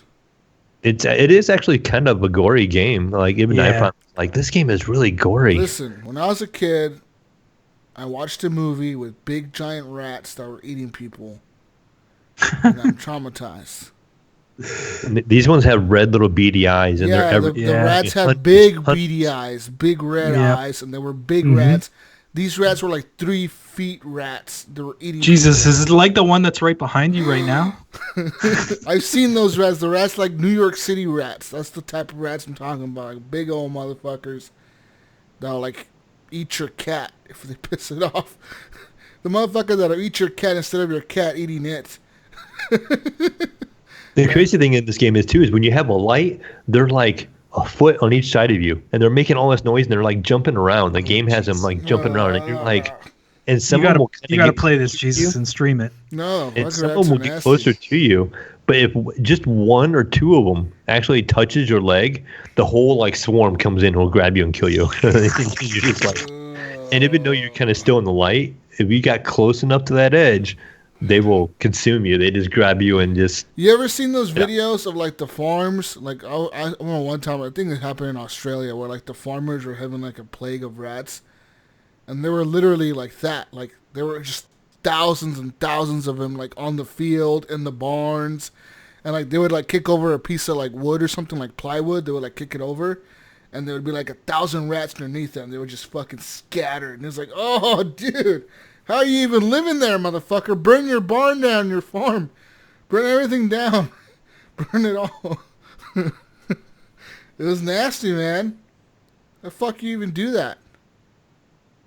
I would say too in this game, Jesus, it's not a long game. So I'm not sure how long it took. I didn't look up how long it took me, but I did look up before I started playing it, like the time to beat on their website, and it said between 8.5 hours if you really just fly through it. And the average time was, I think, 10 hours. And then if you take your time looking for all the collectibles, it's like 12 hours. So it's not a long game, and you can beat it in 1 weekend if you just try and do it. Jesus. It's really good. I actually recommend it. Did you ever play? I keep forgetting about the name. Forgetting the name of the game now. Dishonored. Yeah. It kind of gives me that vibe, but. Yeah. More sneaking, with all the rats everywhere and the plague. More sneaking than Dishonored. Dishonored was all sneaking. What do you? Yeah, that's pretty much what this is. But the combat's there's more sneaking. This is all sneaking, pretty much. And you do have a sling where you can eventually get different abilities. You can do rocks, and you have a thing where you can shoot, like I said, like the fire and put the fire out of campfires and stuff like that. and you kind of get different upgrades. There's 9 upgrades total. You'll get. You gotta remember too, it's the 1800s or whatever, right? Like, yeah. So she has like a sling with rocks. That's her weapon. And then 2, you can throw, so you can use them in your sling, or you can throw them. So the disadvantage of the sling is it makes noise. So if you're trying to like be stealthy, they'll hear you if you use your sling. So you could just take out a guard. If you could just go gung ho, and if you got 12 rocks in your inventory, you could try to kill all 12 guards. But the problem is some of these guards have helmets. And so the helmet, you got to headshot them, and the helmet, obviously you're not going to hurt them. You just get their attention. So if you hold control on the PC, you can like lob a rock up to a corner, and that gets their attention, and it gives them a little explanation point above their head. And they do the typical, "What was that?" as you're hiding in the bush. They walk by you. And then they are pretty dumb in the aspect of you walking like 2 feet behind them, and they're not catching you in their peripheral at all. You can just walk right behind them, and they're just doing whatever they're doing. You walk like so close to them, and as long as their back's turned, it's like it doesn't matter. Yeah, I thought that was funny too. There's like one guy, he sneaks over, he's yelling at somebody, getting ready to kill him or whatever, and you're walking past him, sneaking past him. The 3 of you just walk right behind him. Yeah, like 3 people. It's like murdering your like family and shit. Yeah, and there's a scene later on where you find all these alchemists, and you're the little boy. You take control over him, and there's one just walking, and you just walk behind him, and like in this lit up room, and you're just walking behind him, and then you have to go like under this little table, and then people are walking around, and you're going from under to another table, and you're going through this study that has all these conveniently placed tables, that you can crawl underneath, and stuff like that. But I do really recommend this game. I enjoyed it a lot, and it was kind of satisfying to. Yeah, it was satisfying to finish the campaign, and it had a neat little ending, and again, it's in Game Pass. If you have Game Pass, yeah, definitely, it's right there waiting for you to play it, and it's on PC Game Pass as well. Yes, it is. That's Xbox. Yeah. So, I need to ask Jesus a question. I got a serious question for Jesus. As soon as he puts his headphones back in, I got a serious question for Jesus. Jesus, I got a question for you. You ready? I'm ready. What the fuck is your TV doing behind you? Oh, it's my old TV. It's like standing up vertically. I'm like, are you playing pinball on it or something? Like, what are you doing? I don't know. I thought about moving it downstairs. I just haven't moved it. You got him, Ryan. He's secretly moonlighting pinball over there in the background. Dude, you should make a digital pinball table and send it to me. And send it to you? Yeah, I'll get right on that, right? Yeah. Seeing as you just got a spare TV just sitting back there. Just sitting there. I mean, it's like all dusty and shit too. Just all vertical, sitting there like a pinball table. It's a nice 4K TV. It's just chilling. Yeah, make a great digital pinball table. Some people don't even have a 4K TV, and this means Jesus, we just lost half of our Patreon. So they're like, he's got a 4K TV sitting in the corner of his room, not even using it, and I'm sitting over here on this $7 $5 a month TV, and I'm giving him $5 a month. What are we gonna do with you? It's better than giving $5 a month to some bullshit ass coffee company for coffee. I mean, it's better than that. Sure. Yeah, we do give you hours of content. Yeah, coffee only lasts you like 2 seconds. Yeah, at most maybe an hour if you sip it slowly. It'll be all cold and nasty at the end of the hour. No, man, my coffee lasts 2 hours. My coffee in the morning. Yeah, but we can. You double the result. We can go 4 extra large hours on the show easily. We're an average of 3 hours, Ryan. I would drink 2 extra large cups in a show. Jesus. Easy. Damn. More coffee. But are we done with video games? Stuff. No, I have just one little bit finish up. Yeah, Ryan just had to ask that question. We were wondering. I just needed to know. The only other thing I did this week, Jesus, you've probably seen some of it. I was trying to figure out how to stream the VR, just because I wanted to show you some Beat Saber before you bought your Oculus when we were kind of talking about different things. I wanted to show you what Beat Saber looked like on the 360 mode. And did you get a chance to try this? That looks impossible. It looks hard. It's not that bad. Yeah, it was weird when I watched your stream and I was like, that whoa, would seem it's like very, moving around. You actually yeah. have to start moving around. Like, whoa, that's fucked You have up. to turn left and turn to the right and keep turning as the blocks are coming at. That seems very difficult. Does it auto turn? No, you have to turn your head and turn your body. Oh, fuck. So, Yeah. but you see him coming at you, and it kind of has the scoreboard kind of like above it. So you see it kind of turning. You kind of know where they're coming from. So it isn't just like a random one from the left, one from the right.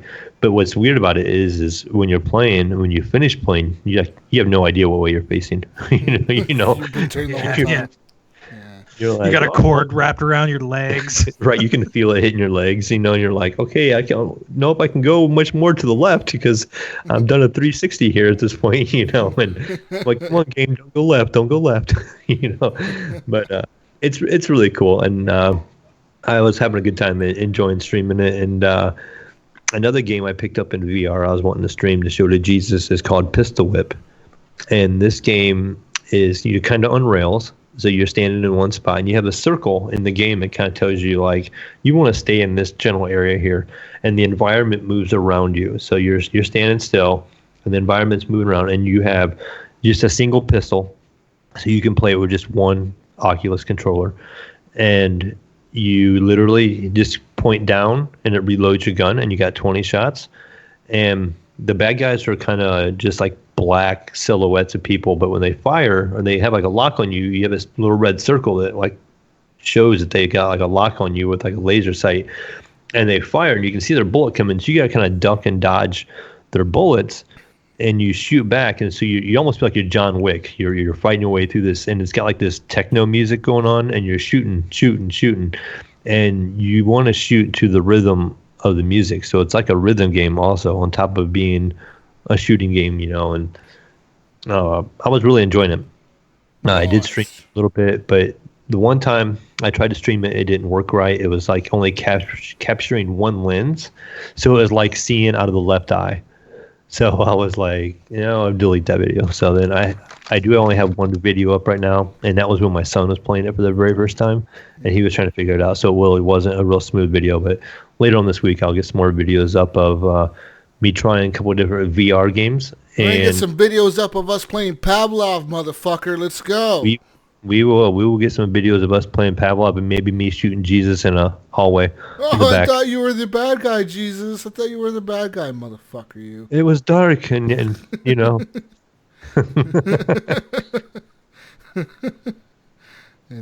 So this week I'm going to try to do we'll be doing some VR with Jesus and maybe streaming some VR, and I'll show him how to set it up maybe and see if he can stream through through Mixer on his VR. And Yeah, that's what I'm excited for, to be able to stream and be able to see the chat actually while I'm wearing the headset without having to take it off. Because right now on the PSVR, that's impossible. You just can't. There's no way to be able to stream. You can with Twitch because it has a native streaming to Twitch or whatever, but to Mixer, there's just no support from PlayStation. There seems like I'm still struggling. I just can't believe. What I can't believe is that PlayStation still has not decided to support Mixer, and Microsoft cannot convince them. Like that's crazy to me. You know what I mean? How big Mixer has gotten lately. Like, why the fuck is PlayStation not on board yet? That's kind of shitty of them to not support that platform. But whatever. Mm-hmm. Yeah, so what I found online so far from the digging I've done, it was the best way to do Twitch chat, at least, was if you pull up your Twitch channel, you can actually pop out your chat. Yeah. And it makes it a separate window. And so then you minimize all your windows except for only your chat window. And Oculus lets you pin a window to your Oculus experience. So that window stays in your game. And it's just basically a minimized window of Twitch chat, and that is supposed to stay in your game when you pin it. But that's from what I've seen in all the YouTube videos. But what I ran across is when I pin that window, it's pinning my whole entire desktop. Like they've changed something somewhere in the software because the videos are a little bit older, and there's been new updates and stuff like that. It won't let me pin just that one window for Twitch. So maybe I'm doing it wrong, but I think I'm doing it right, and maybe things have just changed a little bit. But so when I do it, it gives me the whole entire desktop, and it makes it hard to read. So I'm still doing it the old-fashioned way. I'm just pausing the game real quick, looking at the chat, and then just going right back into the game. But I will figure it out. I'll continue to mess with it and go from there. But Mayo, are you using OBS to stream? yes, I'm using Streamlabs OBS. So what you need to do is you go into the window with your desktop, crop the photo to just crop out the chat, whatever the chat window is, and then you'll only see the chat window. You won't see the rest of your desktop. Yeah, I can try That's that. how I used to have to do HGP when we did it live. I would crop all our cameras from the window. We'll give it a shot. So that would probably work for you. I don't know if there's an easier way to do it, or if there's it's not really that hard to do, but it's a little time consuming. Once you do it, it's done. And I have found software, so there's a difference between the Steam store and the Oculus store. And I guess there's a program you can download, and when you're running the Steam games, you can read chat real easy if you install this program, but it doesn't work in the Oculus store. And I have games in both places, so it's kind of a mix of how I want to do it or whatever. So I'll get it figured out this week. I'll continue to mess with it when I have more time here these next couple of days, and go from there. But definitely going to see the more streaming this week and playing some Pavlov with Jesus, maybe watching some movies with Jesus in big screen VR. Oh, yeah. We're watching all the movies, Mayo. Yeah. We could do the virtual ticket where we could actually buy a movie and watch a movie together in 3D. Oh. Because it has like a little movie theater, like you're in a lobby and everything, like a movie theater, and you can actually buy tickets for older movies redone in 3D, and you can watch them. Like you have a showtime and everything. Okay, but how realistic is it? Do they charge you extra for popcorn, and is it an exorbitant amount of money? You get actually a little fake thing of popcorn you can throw it around, but you can't eat it. You can actually disable it. So I want you both to have buckets of popcorn while you're watching the movie. All right. Does this mean it's news time, guys? yeah, I'm done. That means it's news time. It's news time. This week in the breaking news of the coronavirus updates. Oh, no. We're bringing you the latest updates this week, ladies and gentlemen. The United States will now evacuate Americans from the cruise ship that has been quarantined for more than a week in Japan because of coronavirus infections on board. The U.S. Embassy in Tokyo told Americans aboard the ship on Saturday. American passengers and crew members were told in an email from the embassy that a chartered flight would arrive on Sunday for those who wanted to return to the U.S. The ship, the Diamond Princess, was placed under quarantine at the city of Yokohama early last week with about 3,700 passengers and crew members on board, after a man who had disembarked in Hong Kong tested positive for the coronavirus. Since then, at least 218 cases have been confirmed aboard the ship. There are about 400 Americans on board, and at least 40 who were infected with the virus have been taken off the ship for treatment. All Americans that are coming back to the U.S. will be subject to a 14-day federal quarantine and will be housed at 2 existing quarantine sites in California and Texas. So, there you go, ladies and gentlemen. Big update for the Americans on board that cruise ship. Yeah, big news, guys. What do you guys think of all this shit? Scary stuff. Stay away from ships. I was waiting for you to turn it into some sort of video game thing, but it just didn't happen. Over 69,000 confirmed cases globally, Ryan. 69,000. The death toll is now over 1,660, including 4 people outside of mainland China, and the first death in Europe just occurred recently. Oh my God! You know where I would go to hear all this information? Where'd you go? My local newscast. No, they're not. They're telling you the fake news. I'm reading the news from them. Jesus has the truth. Did I hear something about in the news that actually Tencent leaked the real numbers supposedly?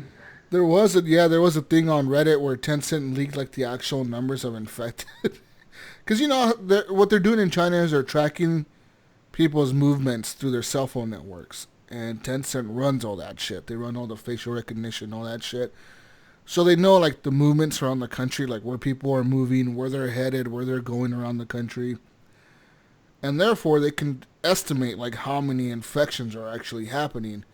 And the number they threw out there was like 90-something thousand.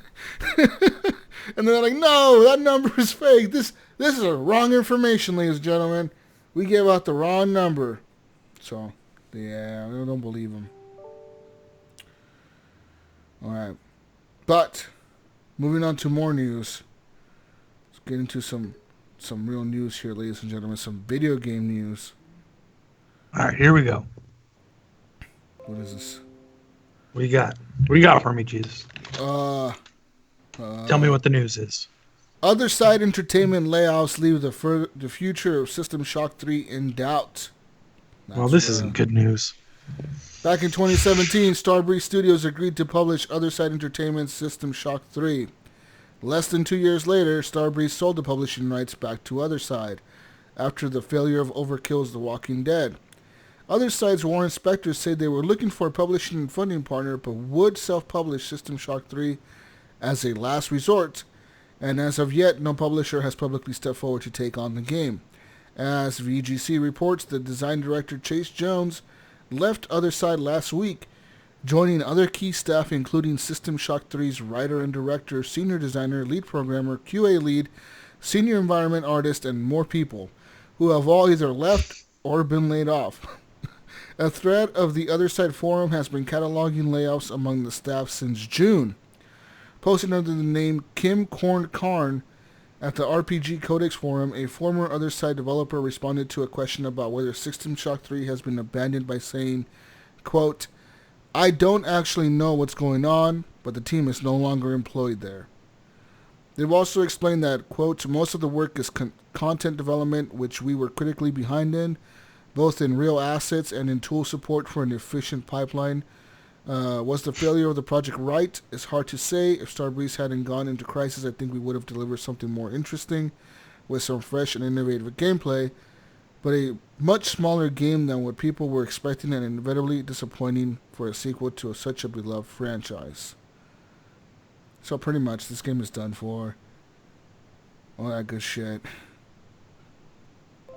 That's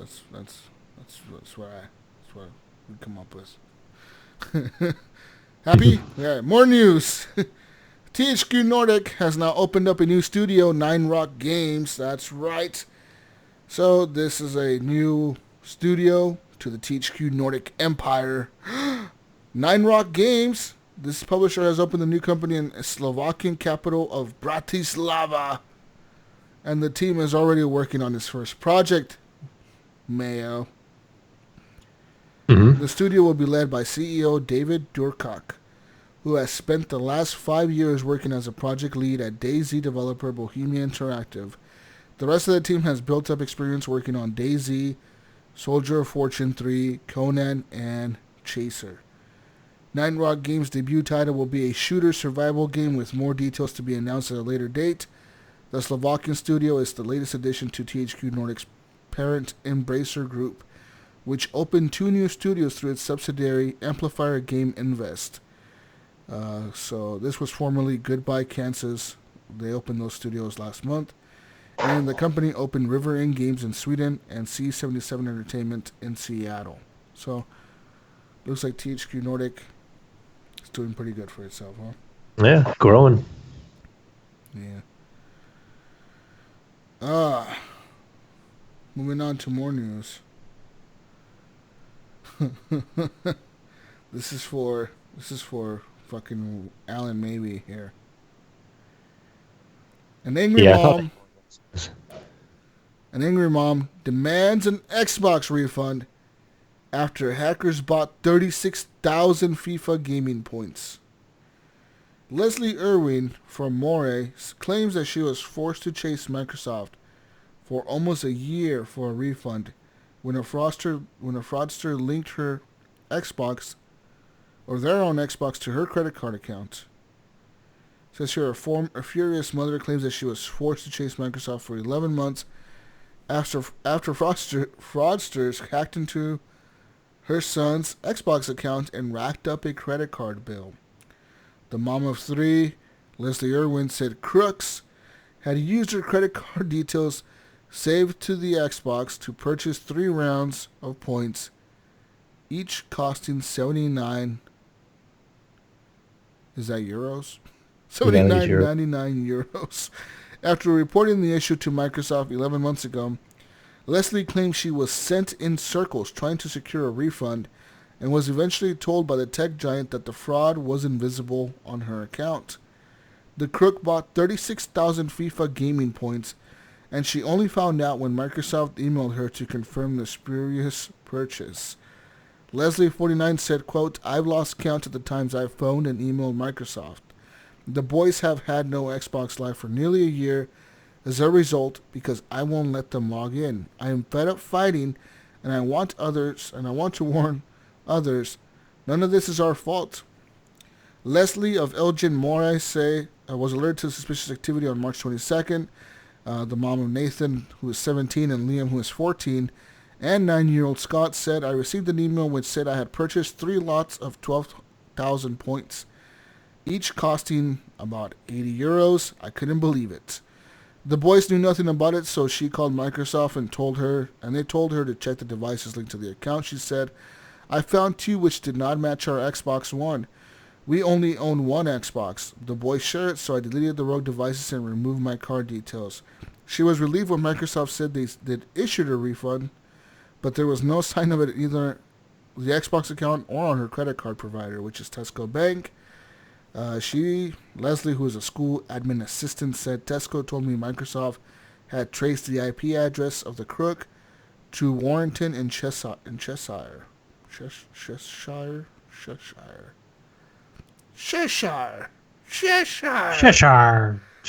Kind of bullshit. Cheshire. Man, how can you be so careless to let your account get hacked like that, Jesus? That just happens. What are you talking about? That's so easy to do. I mean, it's just so easy to do. Yeah, I mean, it's like if you weren't home one day, right? It's like if you weren't home one day, and everybody does it, Mayo. And all of a sudden, your kid messages you, sends you a picture of you playing Apex Legends from China, and you're like, wait a minute, I'm not in China. I'm in Ohio. What am I doing in China? This doesn't sound right. What do you see something? You know what I mean, Mayo? Like You're right. Yeah, I mean, what if that happened? That would be crazy. You know what you would do? You would go home, and when you got home, you would log in as soon as you can, and then it's going to tell you that you are logged in on another PC. Do you want to log in this one? And you're going to say, heck yes, I want to log in on this one. And then you're going to take over log in your account, and you're going to go back in, and you're going to change all your passwords, and then you're going to enable 2-factor authentication, Jesus. Yeah. This is step 1. Something you should have had enabled in the first place, Mayo. Probably. This might have happened. It might be a true story over here. Mm-hmm. Yeah. So Somebody's Steam account got hacked? No, not my Steam account. My Origin Apex account was hacked. My Origin account was hacked. And I was playing Apex with Chinese writing behind it. And I got a message from my son that says, are you playing Apex? I'm like, no, I'm out of the house right now. And so he's like, well, it says you're playing Apex. So he sent me a picture. And so I was like, okay, I'll take care of this when I get home. So I go home. And again, like I said, I log in and ask me if I want to kick this other user off of this other computer. I'm like, of course I do. And I change all my credentials. So satisfied with that, I'm like, okay, enable 2-factor authentication. Send me a text message now every time I log into Origin, which is kind of a pain, but I guess I'm going to have to deal with it at this point. That's why I didn't enable it in the first place, because I already don't save any of my login information on it. So I have to log in each time when Origin launches. So I have to type in my email, and I type in my password. You gotta wait for them to text you, and then I have to have them text me. So I'd never enabled 2-factor. So I have it fixed. I'm okay. I'm done with this situation. I go to bed and I wake up the next morning early for work, and I see I have an email from EA. I'm like, oh, it's just confirming my new two-factor authentication, and it says, like, Dear Mayo 1, due to cheating in Apex, your account has permanently been banned, and you are no longer allowed to play Apex online. So, oh no! You fucking cheater! You're kidding me. You fucking cheater, man! Mayo. So now I am Chinese Mayo in my new gamer tag. But no, so my account was locked out for just Apex from playing online at this point. So in the email, it did say if I feel like I was wrongly banned, that I could contact them. And so I went through that process, and I had to send them this email, and it was a pretty lengthy email explaining everything and what did happen. And the nice thing is I had pictures on my phone from when my son messaged me, and he sent me a picture showing me logged in with a Chinese name behind it. And also on my phone, it shows like my car automatically responds if my car is running that I'm driving as a text message. So it also shows like a timestamp, and it showed that I was driving and in my car at such and such time. And I'm hoping too with them, they should be able to see me logging in and kicking this other computer off, and then changing my password, all your enabling two-factor authentication, all within that 15-minute window that they should. Yeah, it looks good on you. Yeah, but I don't know what EA's stance is, or maybe Apex's stance is on this, so I will see. But yes, I was not cheating. If there is any kind of marking on my account or anything like that cheater. right now, you fucking sure. Mayo, you went and hired a Chinese guy to try and up your stats. Yeah, we know, motherfucker. If I was cheating, I can guarantee it'd be a lot better than Bronze 4. I don't play that game that much, but anyhow, yeah. So hopefully we can I can get control back of that account here. Well, I got control of the account, but you trying to catch up to Snicker Sneeze stats. Yeah, that's taking the shortcut. But yeah, well, hopefully it gets unbanned, Mayo. Yeah, I feel like it will, and I'll be surprised if they don't reverse it. In all honesty, they go all out and fully ban your entire Origin account. Like, we determined you are a major cheater. We're gonna totally ban everything now. Oh shit. Moving on now, BioWare is officially redesigning Anthem. That's right, for all you Anthem freaks out there that love Anthem, like Ryan. I loved Anthem. It was... I might miss out on this game. Fantastic. Let me tell you that the team is going to work to, quote, reinvent the core gameplay loop with clear goals, motivating challenges, and progression with meaningful rewards. You excited? You excited? Sounds exciting. Yeah. Can you edit in crickets there, Jesus, please?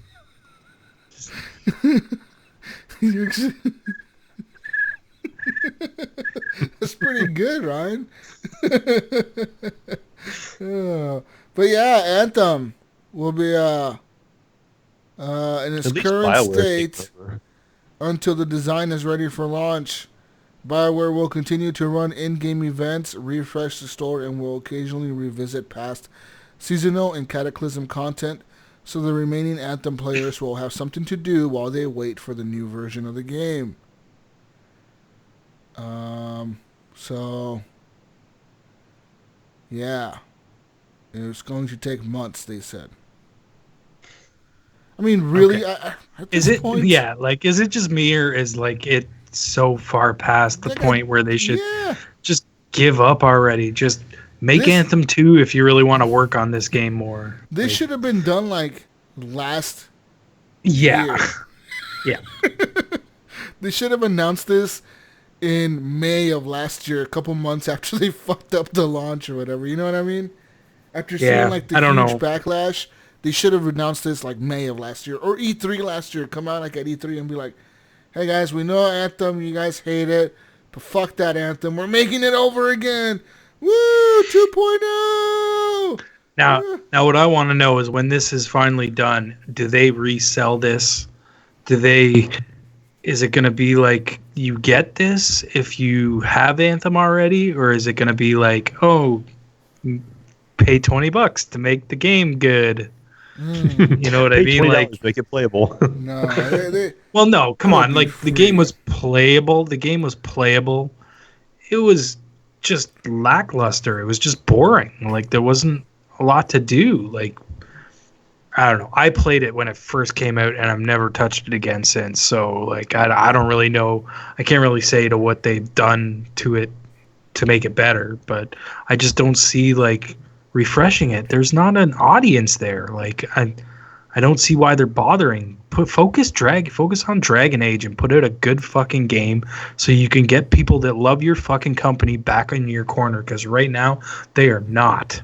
BioWare is a lot of companies are fucked right now, like BioWare, Blizzard, fucking, like Activision, like, I don't know. I mean, Activision kind of. Activision's doing good with Call of Duty. They're doing shitty with Blizzard. That's what the problem is right now. Blizzard's the problem, not Activision. At some point, they're not gonna be Activision Blizzard. There's gonna be Activision again. Hey guys, we're just Activision now. Separate from Blizzard. Blizzard, we still own them, but they're by themselves. We're just the Call of Duty people now. I swear to God, that's it. But at one point in time, Blizzard was great. People were really loving Blizzard. That's why they're called Activision Blizzard. Like, there's these fucking companies that were like known for putting out fucking stellar games. You know what I mean? And they've just dropped right off. Like, you look at like Blizzard, for example, and I mean Overwatch is a big part of it. It got so big. Yeah, they just focused too much. Like they got way off focus, and their brand changed, and people left, and they're bringing all these new people in now. They're bringing all these Microsoft people in, right? You got fucking Mikey Barra and what's his name? The dude from the other guy, War, Ron Ferguson. Yeah. All going over there, So I don't know what. I just give me Diablo already, all right? That's all I want to say to Blizzard. Fucking give me Diablo. I feel like that one's a long ways away. Yeah. Don't say that, Mayo. That's not fair. You just hurt my feelings. I'm offended. I wish it would I'm offended. At least open up some crossplay for Diablo. I'd like to play Diablo 3 with you guys on the PC. I have it on PC, but do you? Fuck. I'll have to play some. I don't know if it's attached to my account or not, though, because I have the disc and I don't have a disc drive in either of my computers. But I think I do have it installed on my PC, but I'd have to get that working again. All right. Anyways, what else you got? Let's move on to more news here. Ubisoft has confirmed that the next-gen consoles, the PS5 and the Xbox Series X, will feature almost complete backwards compatibility with their predecessors when released this holiday season. Speaking in a financial call last week, Ubisoft CEO Yves Guillemot, when asked about next-gen, revealed that the upcoming consoles will be running almost all the back catalog of the previous consoles. It will be something new in the industry, continued Guillemot. He said, it will help the old generations to continue to be big consoles on the market for many years to come, which is what I don't like to fucking hear. Why? Because they're going to be holding back these new consoles, man. This is the problem with this Xbox One X. How so? It's held back by the Xbox One Hobo Edition. Okay, listen. It's when held you play back. a game... No, listen to me, Jesus. Motherfucker, you son of a bitch. When you play, I can play a game on my laptop right now, right? It's not as good as your PC, is it? But when your PC plays it, it looks better, doesn't it? So what's the difference? The difference is Xbox and shit. I don't know, man. No, I said this a long time ago where when the X was coming out, how I felt like everything was going to shift to a new kind of thing where you would be able to choose, hey, I want this resolution, I want this. You'd have more video settings than you do with normal consoles. Now, I could see this moving forward, like where you can kind of you can play it on an Xbox One, and yes, it's Hobo Edition, but it's dumbed down compared to the version that's on the Series X. The Series X can run it better. You know what I mean? Can do just like a high-end PC can. Like your low texture versus a high-end texture. Yeah, right. You know what I mean? Like be locked maybe. But you don't. But it'll be locked because you can't mess with it on a console. You know what I mean? Maybe you can on the Series X. I don't know. I haven't seen it. I don't. I have no idea. Maybe you can. Maybe you can fuck with that and say, hey, get better performance or whatever. They kind of do it now where they have, your performance mode and your, whatever, where you can pick what you want. And I can see that being more broad in the future where it's like, okay, but like I'm saying on say you're playing on a Hobo Xbox, you're playing Halo Infinite on a Hobo Xbox One, right? It's dumbed down all the way to the low settings, low settings. Whereas if you're playing it on an Xbox One X, it might be medium settings. And then you're on a Series X, so now you're getting high ultra settings. You know what I mean? Like, and I could see that for the first party games, yes, they will focus on the different settings. But you're going to sit here and tell me that a developer, that's a third party developer, is not going to cut corners and just make two versions of the game. They'll make I don't think the semi-hobo version, like the super hobo version, and the good I don't version. think so because of the whole backwards compatibility thing, where it's like you have to play on three different. I don't know, man. We'll see. Who knows? We'll see what happens. You fucking goddamn Canadian motherfucker. Why do you care? You're not a console guy anymore. Maybe I want to be a console. Maybe I want to be a console guy. You don't want to be. If you wanted to be, you would have stayed here with us. But no, you traveled down the Mayo Road. You went down the Mayo Road. You slid down that slippery white Mayo Road. He dips his toe in that console water. Yeah. When he turns on PS4, he sold his Xbox. Yeah.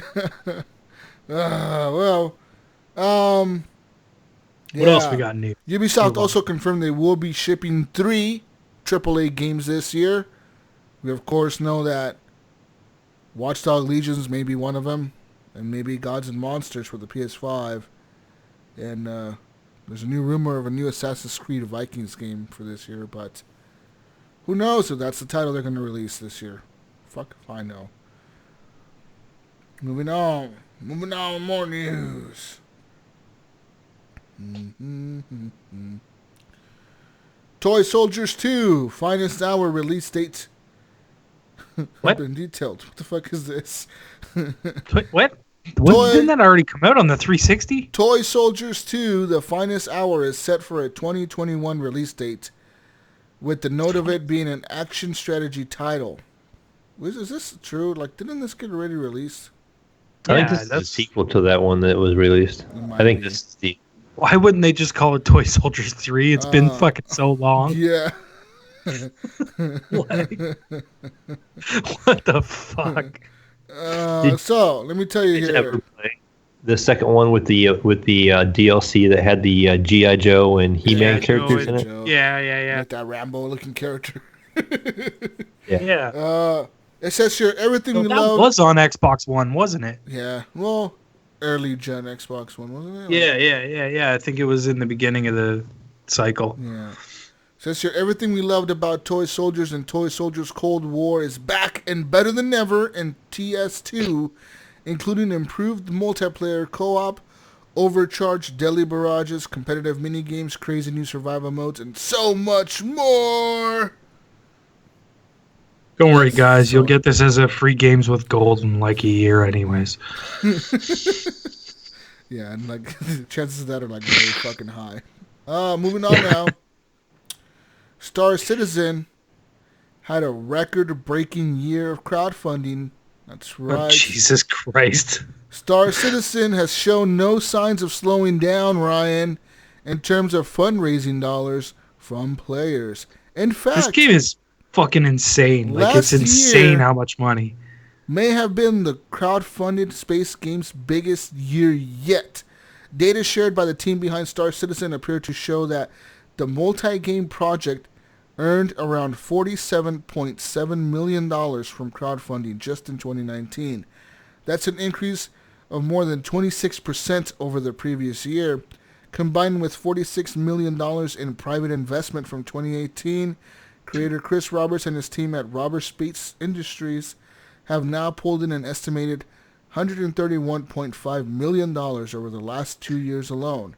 And the game's not finished. It's not even out yet. RSI keeps a running tally of its crowdfunding earnings on its own website. Daily changes in the total are collected by the community and are uploaded to a publicly available spreadsheet to track its progress. RSI declined to confirm last year's $47.7 million crowdfunding haul for Polygon, but a statement in December did acknowledge that the company had a record-breaking year. And so this game was launched as a Kickstarter campaign in 2012. The Star Citizen project has two main products. The first is referred to as the Persistent Universe, which is the PU, which is an MMO-like experience that is currently playable, albeit in a complete pre-alpha state. The second is a single-player game called Squadron 42, and this is expected to enter beta later this year, and will include the acting talents of Mark Hamill, Gillian Anderson, and Henry Cavill. And that's supposed to be like the single player part of it.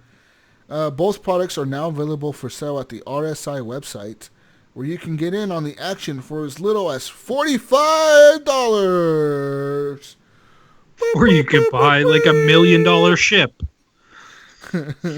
RSI sells more than just games, though. It also offers a fleet of virtual starships, Ryan, some of which cost several $100s. It is through the sales of these ships that the majority of RSI's income is earned, which is a self-reported $267 million so far. Jesus Christ. Guys, can we just get together here for a second, just for 1 second? Okay, let's just huddle up here. Get real close. Okay. I'm listening. Okay. So we're gonna build a game. All right. Wow. We're gonna build a game. Shh, don't worry. I know we don't know how to build a game, but they don't have to know that. Okay. We're gonna build a game, and then we're just gonna sell characters. We'll just, we'll sell the Jesus skin, we'll sell the Ryan skin, and we'll sell the Mayo skin. Mayo skin will just be like a jar of mayo. You walk around as a jar of mayo. Just sell them like hundreds of dollars a piece, okay? And you buy these things. The people will just buy them, and we'll never release the game. We'll say we're working on it. We'll say we're working on it. Working on it forever. So we got to start a Kickstarter. Oh shit, we just recorded this, didn't we? Start a Kickstarter. We'll call it Ryan Jesus Mayo Space Industries. Yeah. RJM. Yeah. RJM Space Industries. We got it. Here we go. Shit. Jesus Christ. I can't believe it. Like, we could be millionaires, guys. We could be millionaires. Yeah, like, this guy's just raking in the fucking money, just laughing his way to the bank. What do? I make a video game that's never going to be done. All right. I'm going to have more money than you can ever imagine. Right on cue. The Tom Clancy's The Division 2 Warlords of New York was officially revealed yesterday evening. The all-new story expansion takes agents to Lower Manhattan to produce at a 1-to-1 scale and embark on a campaign to take down rogue agent Aaron Keener. I never liked that asshole. He's a dick. Fuck Aaron Keener. Fucking sounds like a douchebag. This is set 8 months after the original The Division. Warlords of New York features the iconic city in the summertime, albeit having been ravaged by a hurricane which has caused flooded streets and washed entire ships up to the city streets, Mayo. There's going to be 4 key zones having been recreated, including Battery Park, Civic Center, 2 bridges, and the Financial District, which are all new to the Division series. Warlords of New York ups the Division's 2 level cap from 30 to 40, as well as introducing a new infinite progression system through which stats can be continually improved the more you play. New players can either start the game as normal in Washington, D.C., or take a level skip to 30 and begin in New York City. If you got time for the latter, you'll be able to head back to DC once the Warlords campaign has been completed. The game is also following in the footsteps of the Elder Scrolls Online Tamriel's Unlimited and offering universal enemy and mission level scaling based on player levels. This includes back in Washington, D.C., where world activities will scale all the way up to level 40. And the thinking is, from Ubisoft, is that they're absolutely expecting developer Massive to turn this one around, Destiny or Diablo 3 style, to ensure that Division 2 has legs for many years to come. Woo! In addition, there will be new weapons, gear sets, exotic items, and the overhaul of the gear and weapon system. This includes new UI improvements, helping to better identify the key attributes and advantages of any piece of equipment. Role ranges will also be included, helping players to analyze whether or not it'll be a good version of that particular piece of gear they've picked up. The Division 2 Warlords of New York will be available on March 3rd, priced at $30, and it will require the base game to play, which was on sale this week for like $3.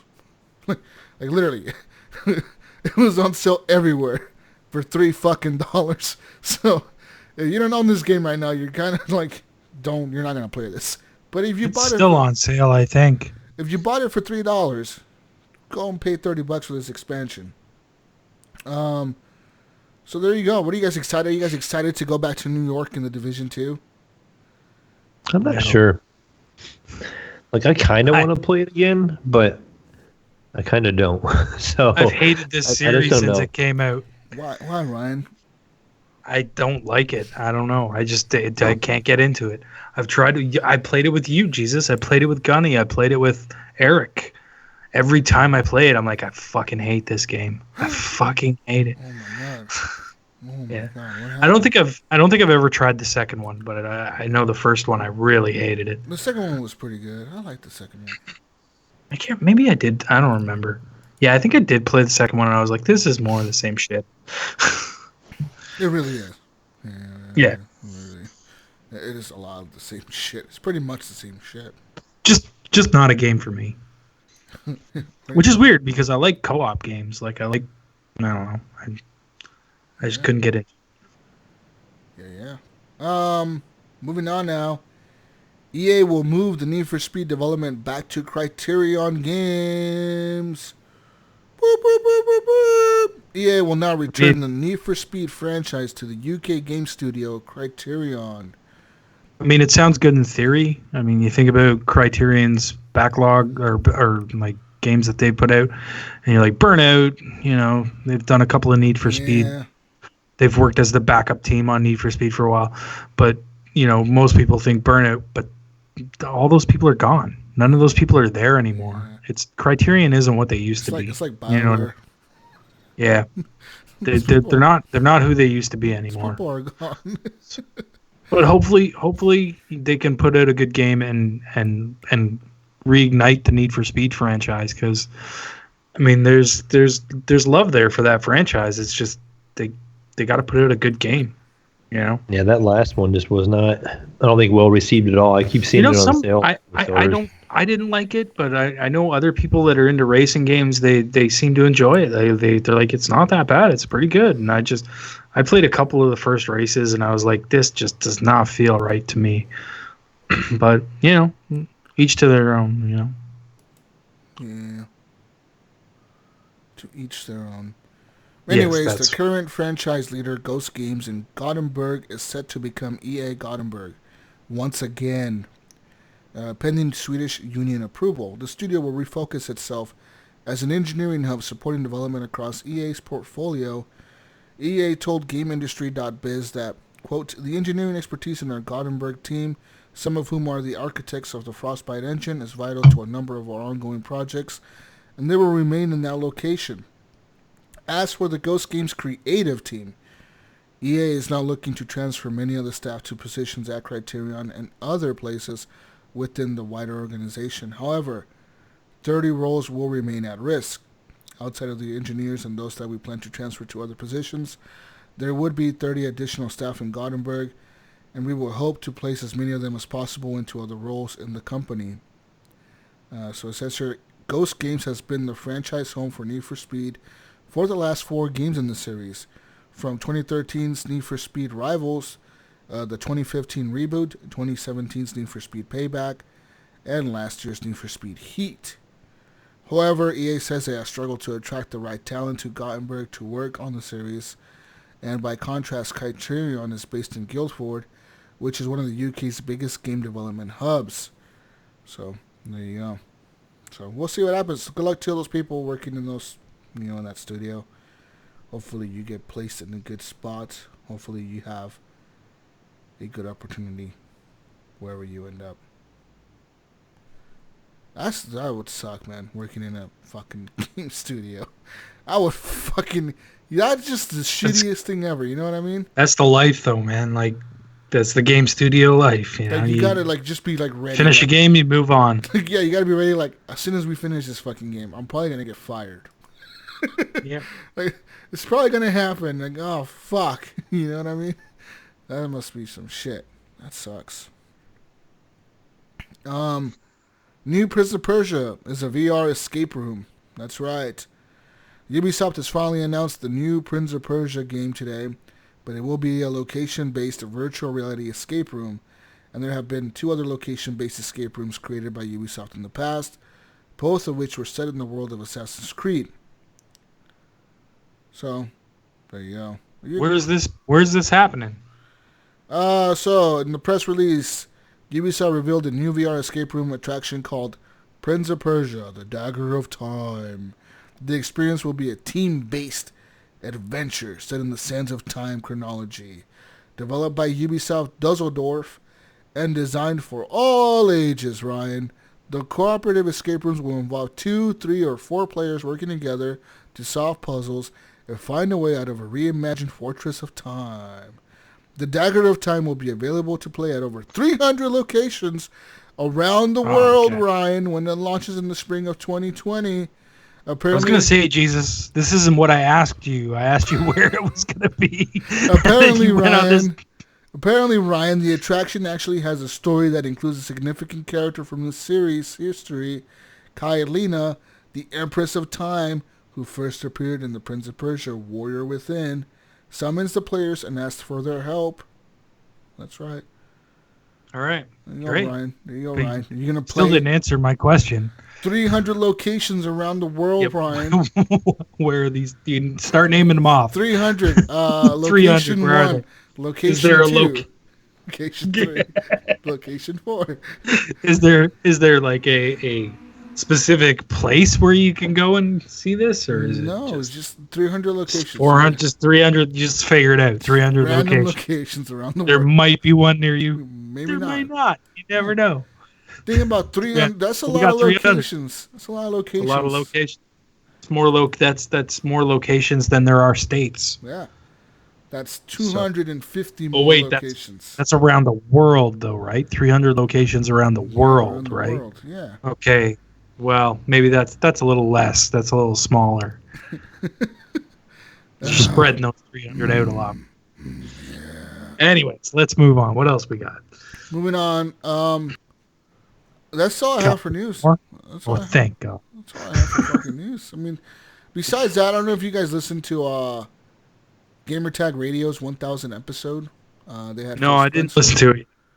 They had Phil Spencer on there. It was pretty cool. He was talking about he pretty much confirmed that VR will not be coming to the Xbox Series X. But that doesn't mean that they won't support VR titles. So they said that they will be coming out with Microsoft might develop VR supported titles, but they're not going to make their own headset. They're going to be for the PC pretty much. You know what I mean? So, but they won't be for the Xbox console, but they will be for the PC since they're the Windows company still. You know what I mean? So they said they will still they're still going to develop VR shit, possibly for the PC, but you're going to need a PC to be able to play it or whatever. So it kind of sucks for the people that were waiting and holding out for a VR for the console for that system. But I mean, it is what it is. Maybe that I think personally that they don't want peripherals. I think Microsoft's scared of peripherals right now. I fucked over last time. Yeah, I don't blame them. The only I really don't blame 'em. that's done really good for them is the controller, the Elite controller. Oh yeah, and that's not really a peripheral. It's like a controller that works with everything. It's just you know what I mean? Yeah. And so, Kinect kind of. If you think about it, Kinect was probably the money Microsoft would have put into VR had they had not done Kinect. Really, if you think about it, right? Like, that's kind of where that tech would have led. And now that because that camera was way better than the fucking PlayStation Eye camera. Oh, it is. Can you imagine know what I mean? Like that sensor was fucking If that sensor was tracking VR, it would probably do fucking 10 times better than PlayStation's. Yeah. But you know what I mean? Like it's they when they got rid of that, VR kind of just became why do we bother? Because if we do, then we got to bring this Kinect back, and then we got to sell people Kinect with a fucking, you know what I mean? So why even bother? Yeah. No, I agree. They don't want. Although they are all in on inside out tracking too. Their headsets were the first real headsets that came out that had inside out tracking. Was the Microsoft augmented reality headsets. They were inside out. And they were at first they were the only ones that were like that, and then everyone else started following suit. Like, so I mean, like if you think about it, Microsoft has made advancements in the VR, scene, so to say. They're doing it. They're not doing it themselves. People are just catching on to what they're doing. Like their development of HoloLens and all that shit helped a lot. For a lot of shit, VR. Definitely. Yeah. It's not the exact same product, but it was very similar, and I think HoloLens also had inside out tracking, if I'm not mistaken. I don't think you ever needed to put up like cameras or anything like that for it. If I remember correctly. It wasn't track. It was like it was augmented reality, wasn't it? The HoloLens? It wasn't VR. Yeah, it's not VR. It was more meant for commercial things and like you could build a motorcycle, for instance, you know what I mean, and do it right in front of you, but you're just you're not really building anything, you're just literally just putting things together. But that would be great. That would be a cool, I think that type of technology we're gonna see it more like 10-15 years from now, when I'm old, Ryan, when you're like really old and Mayo's like fucking super old. I just think it's not going to be for what we want it for. You know what I mean? It's going to be. I think that type of tech eventually in the future, like way in the future, it's going to eventually be the type of tech where like you take your car into a mechanic shop. Exactly. And the mechanic puts on the fucking HoloLens and he's like, "Oh, your fucking car is fucked up this way," and then he's just like, he knows how to fix it because the HoloLens is telling him, "Hey, motherfucker, disconnect this and put this over here and do this." And he's doing it all, not because he knows it, but because the HoloLens is just telling him what to do, Yeah. It'll be interesting like that. Mm-hmm. The future. The future. The future. Guys, speaking of the future, Ryan and Mayo, I want to know what you guys thought of the future was. Well, Ryan, go back to little Ryan. Go back. Okay. How old are you, Ryan? How old is little Ryan right now? I don't know. How old do you want me to be? Little Ryan, you're 6 years old, little Ryan. You're in first grade. I'm 6 years old. I'm in the first grade, Jesus. What year is it? Is it 1945? Wait, why am I on Skype with these two strange men?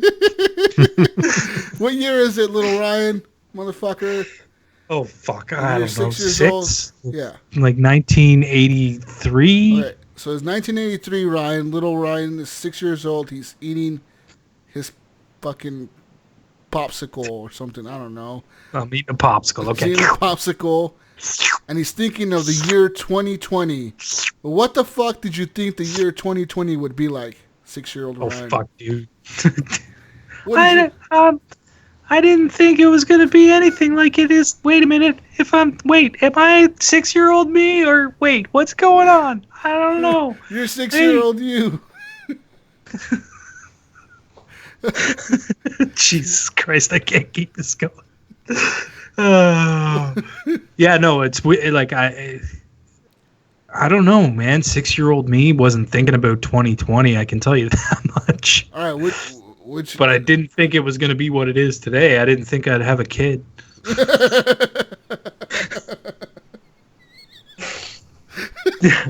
No shit. No shit. Really.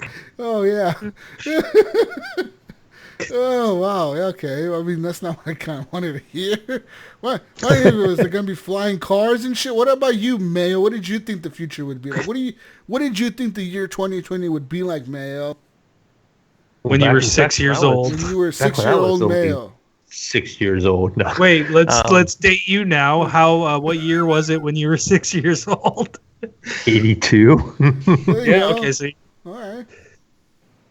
I would say I probably thought, if I can remember him back that far, probably everything was very metal. You know, like all the buildings are metal. There wasn't much grass anymore. So you thought everything would be like that Elon Musk truck?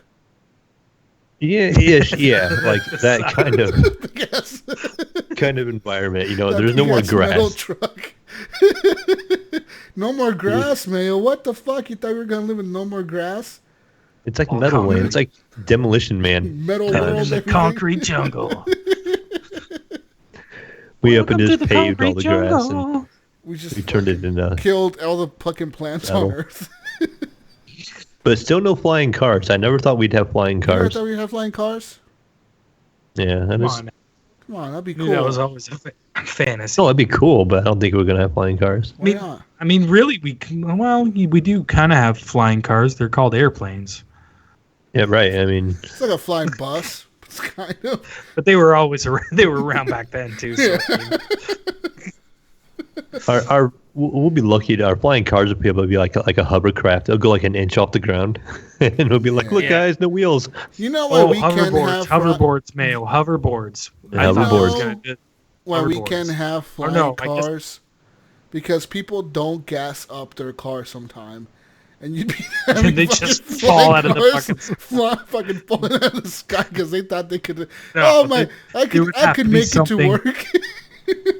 It would have to be something implemented that forced, Forced you to Just random fucking park. Jesus falls out of the sky. I Yeah, can like make it to gas work. man. I can make it to work with half a fucking quarter tank. I'll make it there just fine. And then flying. your car won't take off unless you have so much gas to get to the destination. It's like, nah, man, you're driving normal. Fuck you. Fuck you. We're You not don't get taking to off. fly. But what about You know drunk Jesus? Drunk Jesus says he can make it. Oh, I would make Wait, it. wait, I'd force it. Just bypass it somehow. Have some No, kind of because jailbreak. here's the thing: it's like let's be honest. If their cars are flying, they're obviously flying themselves. They're Oh, not. you think it's like autopilot Nah. bullshit? Yeah. I think it's autopilot Oh, bullshit. that's kind of lame. I mean, in the future, that's kind of like people are like so excited for these cars that are Come driving on, themselves. Jesus, man! You think the sky is open, right? Like you think they're just gonna fucking let people zip around and fucking go wherever the fuck they want? Like, Why there's not? gonna- That'd be so fucking cool. Well, no, it's gonna be like Woo! airplanes. There's gonna have to be flight paths, right? So You just put little ropes or something in the sky and have people you just follow. end up with highways in the sky. It's like, could you imagine rush hour in the sky? There'd be no rush hour. Everyone's just flying wherever they want to fly. Fucking a million cars going in all different directions. It's just What if you fucking decide to travel to insanity in the Europe? sky. So since you could fly over the ocean now, would there be a certain point where you had to like fly on the other side of the sky? Wait, when could you not fly over the ocean? Wait. I'm just saying, when you get over to Europe, since they drive on the other side of the road over there, you have to Oh, yeah, you what have to happened? fly on the other Oh, side of the that's sky, true, right? Those assholes. Yeah, We what need are they to- gonna? We would need to adopt a one flying system around the world. Where would the change happen? Like where? Right, that's what where I'm would- asking. Like, right, Where would the The line, where would the timeline be? You know what Yeah. I mean? Like the It has to be like a designated like zone where you just like the this is a switch zone And- right here. Switch to the other it'd be lane. like a certain there'd be like a certain latitude or longitude that would be like once you cross this line you got to switch fucking sides, buddy. You got to move. Or what if you fly to Australia? Would you just like or flip just upside the down? opposite. And then there's just like this figure 8 crisscross in the highway where there's Yeah. always accidents. That'd be sick. That'd be sick as fuck. I'm excited for the future. Like I saw. Have you guys seen that new car that it was? Who was it who made it? I think it was Honda and some other company, Chrysler or something. But they made like this new like they call it the future of Honda and transportation. Chrysler? Yeah, they teamed up. They teamed up and they made like a. It's like a square box, kind of like you've seen a Scion, right? But it has like no. Yes. It has. You cannot tell what the front or what the rear of the car is. Like both sides have like tail lights. Both sides have headlights, and all you do is you sit in there and you face each other as the people in the car. You just face each other, and you just tell the car. You tell the car where the fuck to go. Like the car, like, go to this destination, and the car just goes there. And that looks fucking crazy, dude. That looks nuts. What the fuck? I don't know if I could trust a car. Like I think that people like us that grew up driving cars are gonna have problems trusting cars to drive us somewhere. I don't know. Would you trust the car, Mayo? No, I would not trust a car. Exactly. You would trust a fucking car to drive you around and shit. Going 80 miles an hour down a fucking highway. And hell no, I ain't trusting this fucking car. I want control of this shit. You know what I mean? Fuck, that's scary, dude. Fucking scary, Mayo. Anyways, I just wanted a little future talk in the podcast. It's 2020. You know, you just wanted our opinion since Brian and I are from the future for you. That's true. We are a couple hours ahead of you. What's the future like? Late. Oh, yeah. All right, let's get into community. Oh, wait, hold on. I'm going to do Gunny's honor here. Gunny, look, I'm doing this for you. Let's get into the console corner. Hopefully this is updated. I don't know if it is or not.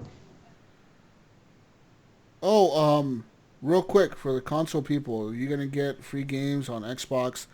Xbox One is called TT Isle of Man. What does TT stand for? Treasure Trove? I don't know. It's a racing game. Tracking. Oh. Okay. It's a motorcycle racing game of some form. Okay. Yeah. So Isle of Man, Xbox One, Xbox 360, Fable Heroes is the backwards compatible game. Ryan says he has to go. Peace out, Ryan. We love you, Ryan. Bye, Canadian. You're right. I love you guys too, man. I'm sorry. I got to take off. Oh, sorry. Have a good show, guys. Bye. Love you. Bye. Ryan's taking off, ladies and gentlemen. He got mad at me about the future talk, I think. Also, on the Epic Store, Kingdom Come Deliverance is available for you to get for free. It's a great game. I'm actually thinking about replaying it now that I own it on Epic. It's an incredible RPG. Pretty much, you start off as Henry, who is the son of a blacksmith, and then actually throughout the game, you have to. Your town gets attacked by the enemies. Like you live under a certain king, who's at war with another country. Your town is one of the towns that gets sacked at first. You barely make it out alive, and at first you're just the son of the blacksmith, right? Like that's all you are. So as the son of the blacksmith, you don't know how to read, you don't know how to write, you don't know anything. But the more you play as a character, the more you learn, the more you practice like your sword fighting, the better your character gets at sword fighting. The more you read, or the more you try to read signs or understand what a sign says. Like legitimately, Mayo, you go to a tavern, and you look at the sign and it looks just like blurry, like it's blurry, like scrambled letters, and you won't understand what it says. And you're like, what is this store? Is this a tavern? Can I go in here? What is this place? And then after a while, like your character actually learns how to read and he understands words and what they mean. You make friends with like kings and lords, and you can actually be knighted by like other like lords and shit. Like they can actually make you a knight. The game is actually really cool. I got like pretty far into it on not the 360, but the Xbox One X. But I definitely will be replaying this on the PC. I think this is going to be my what you call it, Mayo? Like my beginning of the year big game will be this one. Mm-hmm. You know what I mean? It's a good game to go back into that I've never beat. I got pretty far into it, but I never beat it. I think one of the missions was I threw poop on like this lady's wall because she had like a really nice painted wall, and she was being a bitch to me. So like one of the missions was like, she's being a bitch to you, fuck up her wall. So I went and I grabbed like horse poop or something, and I threw the horse poop on her wall, and I got chased out of town or something like that. You showed her. I showed her, all right. Mm-hmm.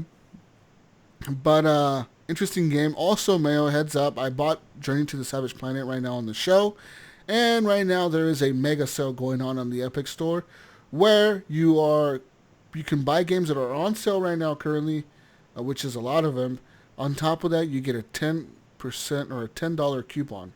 So Journey to the Savage Planet was $30. So original price is not on sale, but seeing as I got a $10 coupon, the game came out to $19.99. Oh, very nice. So that's cool right now. You know, Epic does quite a bit of sales, and they always give those coupons that are $10 off, which I think is pretty incredible. So they're trying to grow that community, you know, trying to get that player base out there. Mm-hmm. So, which I like. I like this approach a lot better than to try to lock up games. You know, you haven't heard anything in a while about them doing exclusive games as much, and I think they're kind of learning that the community didn't like it, and that they're maybe doing this approach and trying to win them over with sales, and that's probably the right way of doing it in my mind. Yeah.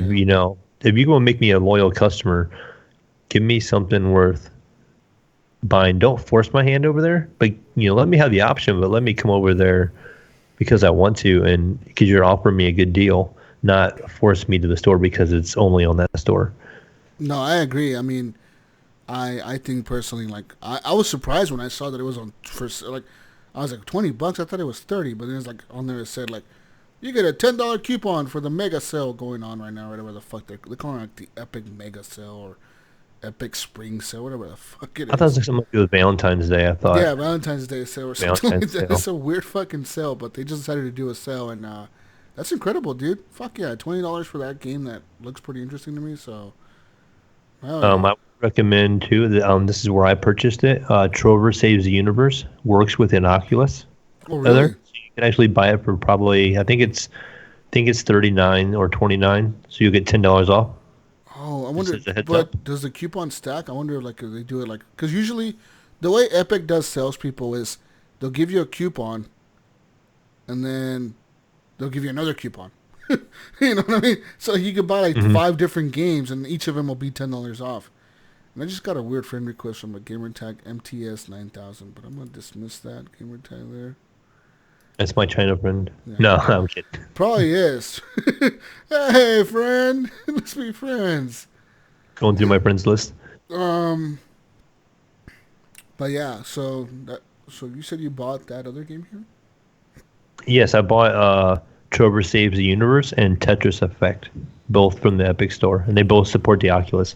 So when you launch the game, you just right-click on it, or there's like a little marker on the side when you go to hit start game, and it'll ask you how you want to launch the game, and you just hit Oculus Quest version or Oculus Rift version, and that'll enable you to launch the game in VR. Interesting. Okay, we'll have to check it out then. I don't know how many titles they have that support VR. I know I have, like I said, I have the Tetris Effect, and I have Trover. I think that maybe is the only titles they own that are in VR right now. I'm not sure. But yeah, right now the games they have on sale for like their big sale is it's called For the Love of Games. Is what the sale is called. It goes on to the 27th of this month. So there's MechWarrior 5 on sale, Satisfactory is on sale, Outer Wild is on sale, Subnautica on sale. Beyond Two Souls, Heavy Rain, My Time at Porsche, Ghostbusters. The Beast. I always see this Beast. It always gets my attention. Why does it get my attention? What's going on? What game was that? That Bee Simulator shit. Like, I always stop and look at that logo like, I should play this. A bunch of other games are on sale, like a ton of them. So, yeah. There are quite a bit of games on sale. A lot of them are older titles, but you may like some of them. Definitely. What do we got to do next, man? Is it the questions? What are we doing? Oh, you didn't cover. I don't think you covered the PlayStation PS The Plus. PlayStation PS Plus console corner situation, right? Yes. This month you got The Sims 4, and you have, as well as the Fallout, not the Fallout. What's the other game? The one with BioShock. Oh, shock, yeah. BioShock the Collection, actually, which is the remastered games. I'm not sure if, I don't know if BioShock Infinite is remastered, but I do know that BioShock 1 and 2 are remastered, and all the DLC for all 3 games is included with this. So, like, you get all the DLC for the first game, the second game, and all the DLC for BioShock Infinite. So, like, this is a 3-game pack you're getting. On top of that, all the DLC. So, that's like a lot of fucking gameplay, dude. You know what I mean? Like, that's a lot for free. So go and make sure you download that, or just redeem it for the PS Plus. You can always download it later. And The Sims 4. The Sims 4, it's The Sims. Another big fucking game. So make sure you go and download that for yourself. And if you have a VR headset or plan to get one anytime soon or in the future, get Firewall Zero Hour. It's available as a free game as well. It's a bonus game. So Very nice. yeah, fuck yeah. Let's move on now to the community question of the week. Apparently last week Gunny had a question of the week. He said, do you prefer solo or multiplayer games? And we have the answers for you, right, Mayo? Yeah, we have a lot of answers for this one, actually. I was surprised. Mayo, I want you to answer. Tell me what Reg Mayo said, and I want you to do it in Reg Mayo's voice. Oh, in regular Mayo's voice, huh? Okay, so so regular Mayo says, I prefer multiplayer games over solo player games, just due to, frankly, more interaction. No, I don't know. Is that what Reg Mayo sounds like? He'll let me know tomorrow. He's actually coming over to the house tomorrow. We're building a PC for my nephew. So it's PC building day. Whoa, PC building day. Natsu says, I'm either way. I love MMORPGs, but when I find and or play a good solo game like Red Dead Redemption 2, excluding this optional multiplayer, I'll play that solo game for days straight until I 100% it. That is fucking wild, but I can see that. Yeah. Yeah, that's a lot of grinding. Normie, good old Normie, who's been on the show before, she says multiplayer all the way. In fact, to further specify, she enjoys multiplayer games with people that she knows personally or met through other means, i.e. podcasts, other games, etc. Nice, Normie. I played a few games with her in the past. She's amazing. Vaderholic, he says, I like both, but prefer a game if it has a choice to play online co-op campaign. One of the best co-op campaigns was Rainbow Six Vegas 1 and 2 and The Terrorist Hunt. And I agree, man. Those games were fucking awesome. Like, what the fuck happened to Rainbow, like, 6?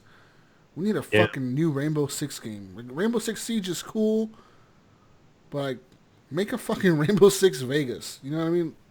Oh, that'd be so fucking cool. Yeah. And it's so cool that even Mojo Red, he says he agrees with Vaderholic.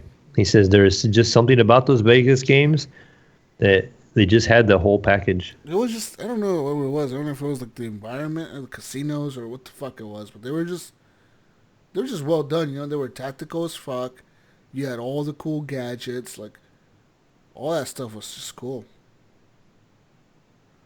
Jedi Light says it's got to be solo for me, followed by co-op multiplayer, then competitive multiplayer.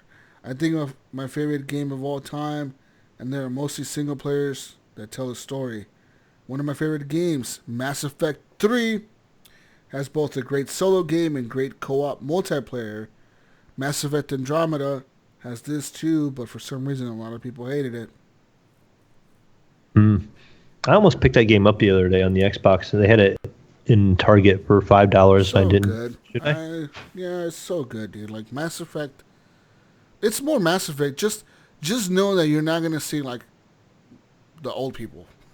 Mhm. Yeah, because you're That's going fun. to a new universe or whatever. And like, apparently, the Mass Effect Andromeda program, they left. If I'm thinking right, the timeline where they had left to go to the Andromeda galaxy or whatever to find the new world or to inhabit or whatever. They left before the events of Mass Effect 1, 2, and 3. So, like, before even Commander Shepard existed and all that shit, they had left. So, I think that's how it works. Yeah.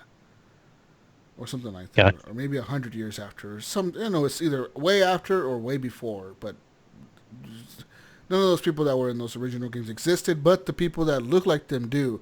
So, like, there is, like, the race of, like, the Rex fucking race, the big guys, and the guys with the blue people or whatever. You know what? Mhm. Speaking about that game, dude, makes you want to play it again, too. Fuck, I want to play all these games, Mayo. I want to play all these games. I need to quit my job. I don't play all these fucking games. Ah! Oh no! More Patreon money. I want to play all these fucking games. I need all the Patreon money so I can quit my job and just play video games and talk about video games for all day. All day. I would talk video games every single day if I could.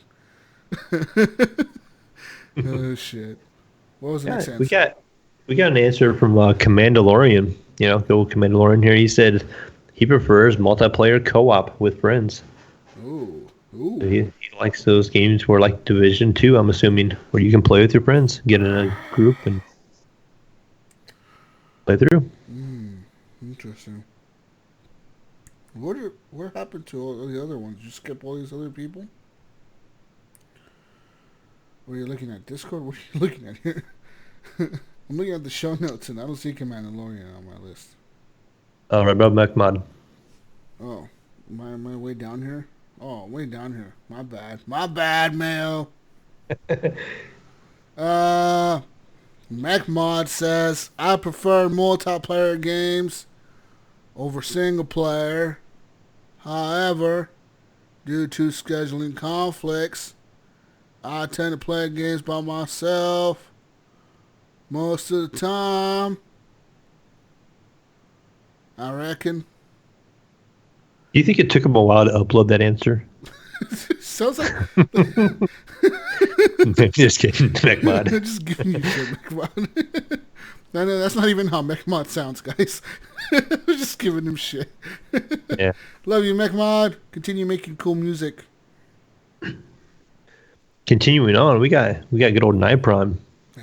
Nipron says, I do like to play single player games for the creativity and the art respectively, but sometimes my life consists of being very antisocial and it does get lonely playing by himself. He says that's where he values online games like WoW and Destiny, and being a hard of hearing guy, I get to socialize in a way I couldn't in real life. It is also therapeutic talking to gamer friends as it helps with depression.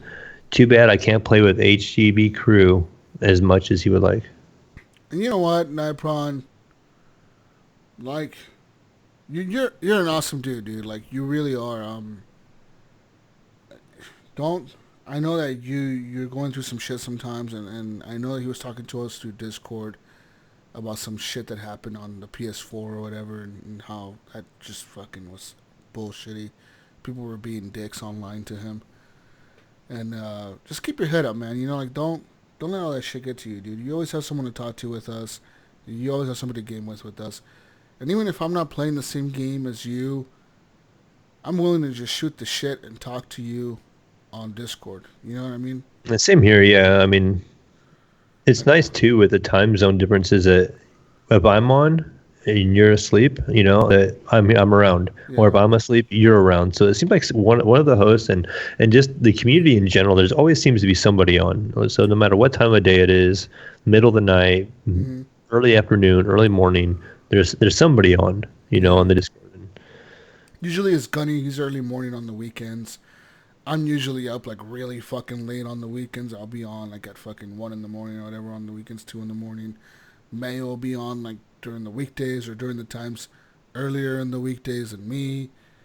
So it's just we're all on different times, and like he said, that's a good thing because it gives us all time to get along and talk to all of you in the community. But I know how it is, man. Like, just don't let it get to you, Nightpod. I know we've spoken in the past about things, and you're an awesome dude, man. Just know that. And we too. Last week on the show we talked about the gaming community. We can have rough spots in it, but as a whole, it's a pretty diverse community, and they welcome pretty much anything in the community because your gamer tag. You're not, Yeah.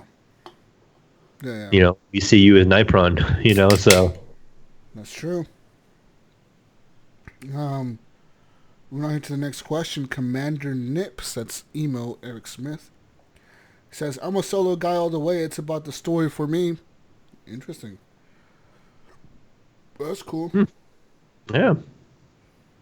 And, Charlie, he goes by Ordered Confusion. He says the same thing. He says solo most of the time. He says there's too many asshats out there screwing up the gaming experience. Oh, and being able to play a game even and the internet goes down is amazing. I mean, my internet literally it has been in the last 5 years, Mayo. It's gone down once, maybe twice. One time because I didn't pay it, and one time because it actually went down. That's the first time was like my fault. The second time was the company's fault. But even like then, you know what I mean? Like they fixed it like within like 2 hours or something. I used to have I would say probably 4 years ago when I'd first kind of went with the internet provider that I use now. I would have drops all the time, and coming to find out, I had somebody come out to the house. We had the line coming to my house from the pole. It was all chewed up by squirrels, and they had to replace the line. And I've had great service ever since. I've never had dropped internet. Yeah. No, we have fiber here with Comcast, and works perfectly fine. I mean, no issues ever. So, but I get it. It sucks when you try to turn on your console. It's like, no games work. Good luck. It's shitty. Oh, man. Dead Kamikaze says, solo multiplayer is alright with the group, but most of the time I just get a toxic shit show. What's up with you guys? Who are you guys playing with, man? Like even I play with randoms, Mayo, on VR, and like I never like have assholes. You know what I mean? Yeah, I seem to have pretty good groups too. So there's always like cool people that are willing to understand that I fucking suck. I'm just like, look, man, I'm fucking new at this VR shit or whatever. This new fucking game. Like for example, like if I played Pavlov multiplayer, Mayo, I'm gonna die a lot because I fucking suck at the reloading. At the reloading, I'm like, how the fuck do I reload this gun? I can't fucking reload. You might have had more time in it today than I have. So. The reloading is so fucking hard on some of these guns, you know what I mean? Like, for example, like like they have the big 50 cal sniper rifle, and it's a bolt action. So, like, every time you shoot, like, you have to fucking pull the bolt back, eject the fucking round, grab a new one, put it in there, load it back. It's like, Jesus Christ, this takes fucking forever. What the fuck? I have to watch YouTube videos on how to load them. Yeah. How to load guns. Because it's pretty much like a realistic, like they how you reload the guns like realistically, you know what I mean? For example, like one gun, when you press the eject button for the magazine just drops. But for other guns, you have to actually manually pull the magazine off of the gun or whatever. It's fucking crazy. Mm-hmm. Yeah. John. Anyways, we'll continue on here. Our friend old Jonathan Hall. He says, playing with yourself is lame. He says he prefers multiplayer games, but I mute everyone and don't talk. What the fuck? He's one of those guys. You fucking weirdo. I prefer multiplayer games, but mute everyone and never talk. What the fuck's the point of playing a multiplayer game then? You know what I mean? What's the point of that, Mayo? I don't know. Maybe just better AI? I guess. I don't know. I mean, he plays his Titanfall, let's be real. So, like, yeah. Titanfall. Anyways, moving on now. Daniel Taylor says single player or co-op and PvP is limited to specific games, I definitely get annoyed by randos. I don't have that issue. I don't know why you get annoyed by randos, but okay. Yeah, I've always had pretty good luck again. But Stuart McWilliam said single or co-op, or like a co-op where you don't really have to co-op unless you show up and it says parentheses Anthem, then just leave if need be. Yeah.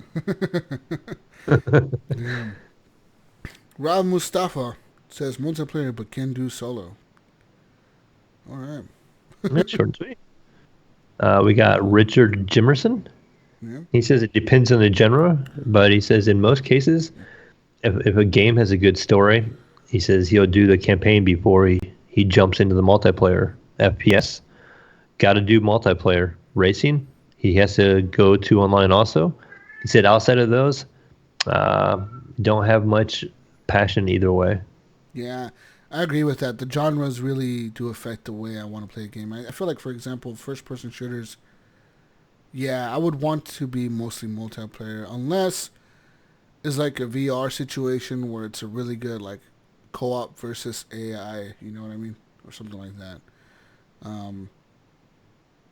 As far as, like, RPGs, I'd want to mostly be single-player. I don't like online RPGs. But, you know, I agree with him. Josh Erisman says multiplayer. That's it. Well, nice Short and and sweet. sweet. Yeah. All right. I'm going to butcher this name, Jesus. Is it Axel Bjork? Bjork. Bjork. Axel Bjork. Or B-Jerk. He says, B-Jerky. Single player, no doubt. He says the best games are single player games because they have to rely on a good story and experience that's enough to please without all the paraphernalia of multiplayer competition and loot drops and forever new crap. I agree. Sometimes the best games are single player games. Think about think about us, man. If we weren't podcasting and we were playing new games all the time, for me, the perfect game would be Red Dead.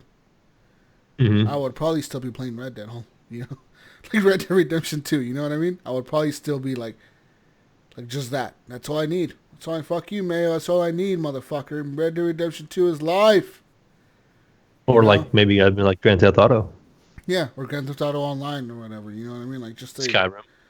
Skyrim, something like that. Like where like you just keep going, infinite content drops. You know, like the loot is just it's there. You know the missions are there, and I'm just doing things, you know, constantly. That would be cool. Jeffrey Rittner says, I like playing multiplayer, but I get frustrated and quit easily. I can go for about an hour, then you get thrown into a COD lobby where you know there's probably hackers.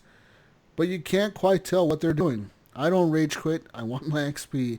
But after a round, I quit and usually have to go do something besides gaming to cool off. It could be my age, though. Laugh out loud. I don't think there's a lot of hackers in Call of Duty. I honestly don't. There's been moments in the lobbies where I get paired up with pretty high level people sometimes, like just based on my skill or whatever, because I'm pretty fucking high up there. But I don't feel like there's a lot of hackers going on in this game. Out of all the games that I've played, I've probably run into one lobby that it was questionable, and that's because I watched the kill cam of this dude.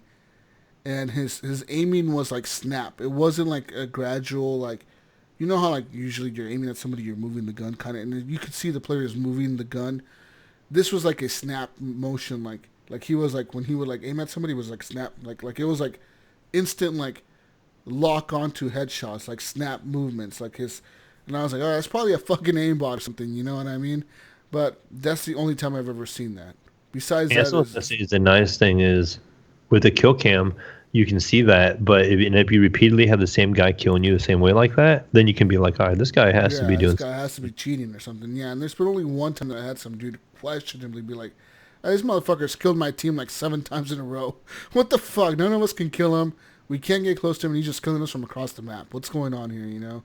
And but other than that, though, it's just really based on skill. Some players are just really fucking good at Call of Duty, you know, like they're just like that's That's all they play, dude. That's literally all they fucking do is play that game. Like me. Yeah. Next We one, have, man. The next answer from Don Bennett. It says, depends on what company is around. Ever just keep to yourself offline just to avoid that one person you see on LOL. She must be talking about you, Jesus. Sorry, Ben. Sorry, Don. I keep stalking you and I keep sending you messages. I'm sorry. I won't stop. She's trying to avoid me every time I get online. I'm trying to send her an invite. Stop Speaking being of a stalker, Jesus. I'm sorry. Oh, Ryan's back. Oh, hey, Ryan. Hey, guys. Yeah. Sorry, guys. Olivia got up and we had to deal with that. Yeah. Daddy life. Fun times, Ryan. Fun times. Oh, yeah. Yeah. How old is Olivia now? She's 1.5, 2? No, she's 16 months. That's almost 1.5, Ryan. Come on now. Oh, it's one year, 4 months. Come on. She's got 2 more months before she gets that status. Ryan, 5 years from now, she's 75 months. Better not be doing that shit 5 years from now, Ryan. I'll fucking kill you, motherfucker. When she turns 2, that's it. That's it for a month. She's 2. That's a cutoff mark for you. Is two? Okay, that's a good 2. one. All right, good. 2 is good. They've been doing it when she's like 4 years old. She's 49.5 months. She's 879 months. Shit. Oh, fuck. Alan maybe says, I love a few single-player games, but Xbox is a multiplayer console. I can't be on Xbox without having 3 to 6 friends in it and all gaming together. I guess at my age, I don't go out for the nightlife anymore, and all my friends are on the Xbox parties. Nowadays, tonight... Wait a minute. At his age, how old is Alan? Alan's not that old, He's like is he? 29, isn't he? 30? At my age, back in my day. Back in my day. Well, back in my day, Alan, we didn't have friends on our Fandango consoles that we played video games on. We would blow on a cartridge and hope that it turned on when you push the power button. Oh, Jesus. He says, all my friends are on Xbox Party now, day to night, having fun. So multiplayer is an always for me. Oh, so Alan's Mr. Popular, I Yeah, guess. Mr. Fucking, He's got all the I friends. got all the friends. Look at me. He's got all the friends. Look at him, Mr. Social Butterfly. Jesus. For our next answer, I'm just going to jump in there. I didn't add it earlier because I thought Gibbs was going to be on the show. I'd skipped your answer. Do you have your answer, Gibbs, to what the question was? Do you remember? No, I don't have it up here right now. I don't remember exactly what I said, but I can get to it maybe. Is it in the notes, or are you just going off the Facebook? No, I skipped it off the notes. So just off the top of your head, solo or multiplayer? Oh, solo. I'm a solo player for sure. I mean, multiplayer for me is I'm more of a co-op person. I like playing co-op. Competitive multiplayer is not my bag. I've never really been into it. I'll play the games, especially if I'm with a group that I'm having fun with. But, like it's never been like I don't get into this dick swinging competition of competitive multiplayer personally. For me, it's not a thing that I need to get into. I go into games for an experience. I want to have fun. I want to enjoy myself. You know what I mean? And some people enjoy playing multiplayer. I don't. I never have really. I always hated, like in the beginning, I always hated when online gaming started because it started turning my hobby into something that I didn't like. For me personally, there's still enough fun in the single player parts of games that, I still enjoy gaming, obviously. But personally for me, it's a single player thing. I like to escape in a world, you know what I mean? I'd rather do that than go online and try and kill as many people as I can, or try not to die, whatever. Yeah, because it says here your response was, I love multiplayer games. Call Oh, of is that what it Duty is the was? shit. 360 no scope bitches come at me. I'll be on Rust 1v1. I don't even know what that means. What does that mean? Oh, you tell me, Wait, Ryan. I playing don't know. Rust? Are we playing Rust now? I don't know. I don't know what this means. He says you'll be on Oh Rust wait, that's 1v1 like a map me. or something. I don't know what Rust is. 360 no scope bitches. I'll be on Rust 1v1 me. That sounds like Brink. I don't know. That doesn't sound like me. Sounds like someone else's response completely. I don't know what you're talking about. What's the next answer, Mayo? All right, our next answer is David Snyder. He says always multiplayer. He said solo games put him to sleep. Okay, boomer. Okay. I needs me some action or I'll fall asleep, know what I'm saying? Know what I'm saying? Oh, man. So is this what's happening now, Jesus? Is you just like get the community to answer questions and then you just shit all over them? Pretty much. You just shit all over every answer.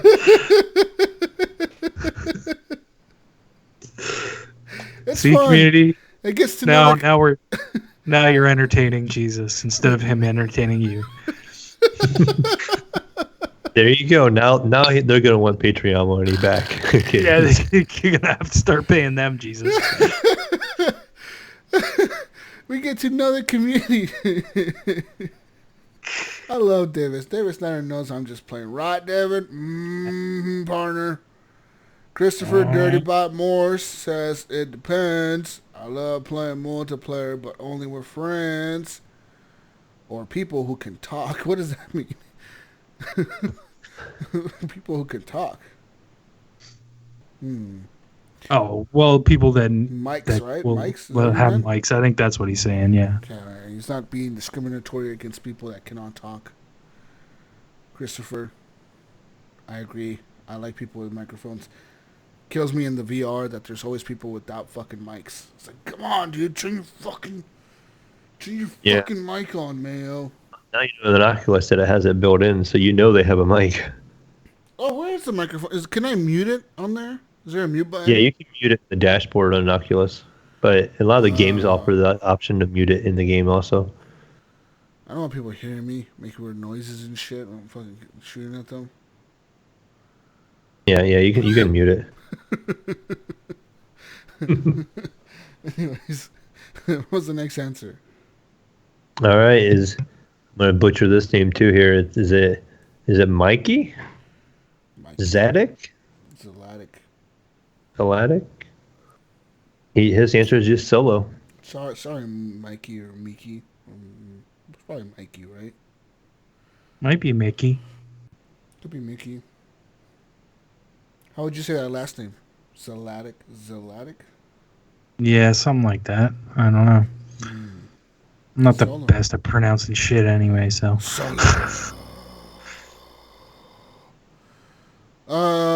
We missed. He's gonna write in and be like the actual pronunciation of my name is. The actual pronunciation of my name is Mark. It's like Sean and John. Like Sean, yeah. Fucking Sean and John, that motherfucker. My name is John. My name is Sean. But I just spell it Sean. Fucking asshole. Sean Einswiller, speaking of John, he said, yeah, there you go. Mostly solo, but I need a little multiplayer sprinkled in there. Time to time. Time after time. What else do we have? Easy there, Cyndi Lauper. What else do we have, man? Discord. Do we have Discord? I had posted the Discord ones. You did? Yeah, that's what we read off first.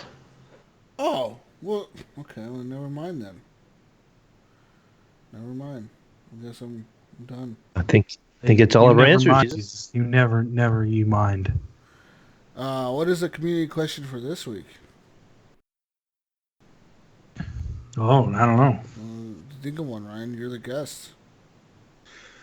Oh God, really? Mm-hmm. You make me think of one? You think of one. Uh, Yeah, he's thinking, people. He's thinking. Really I don't know. You gotta. No, I don't do this stuff anymore. I'm not executive. This is your call. What about you, Mayo? Hmm. See, Mayo. I can't think of anything really. I was trying to. Since we've been talking so much VR talk, what there you about go. what would it take for you to purchase VR What, if you haven't, don't already own it? what will it take for Yeah. you to purchase a VR?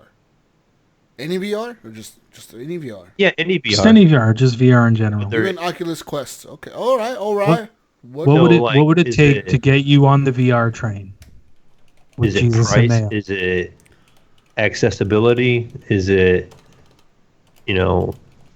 whatever? Just what would it take you to get VR? What would it take If- you to get VR?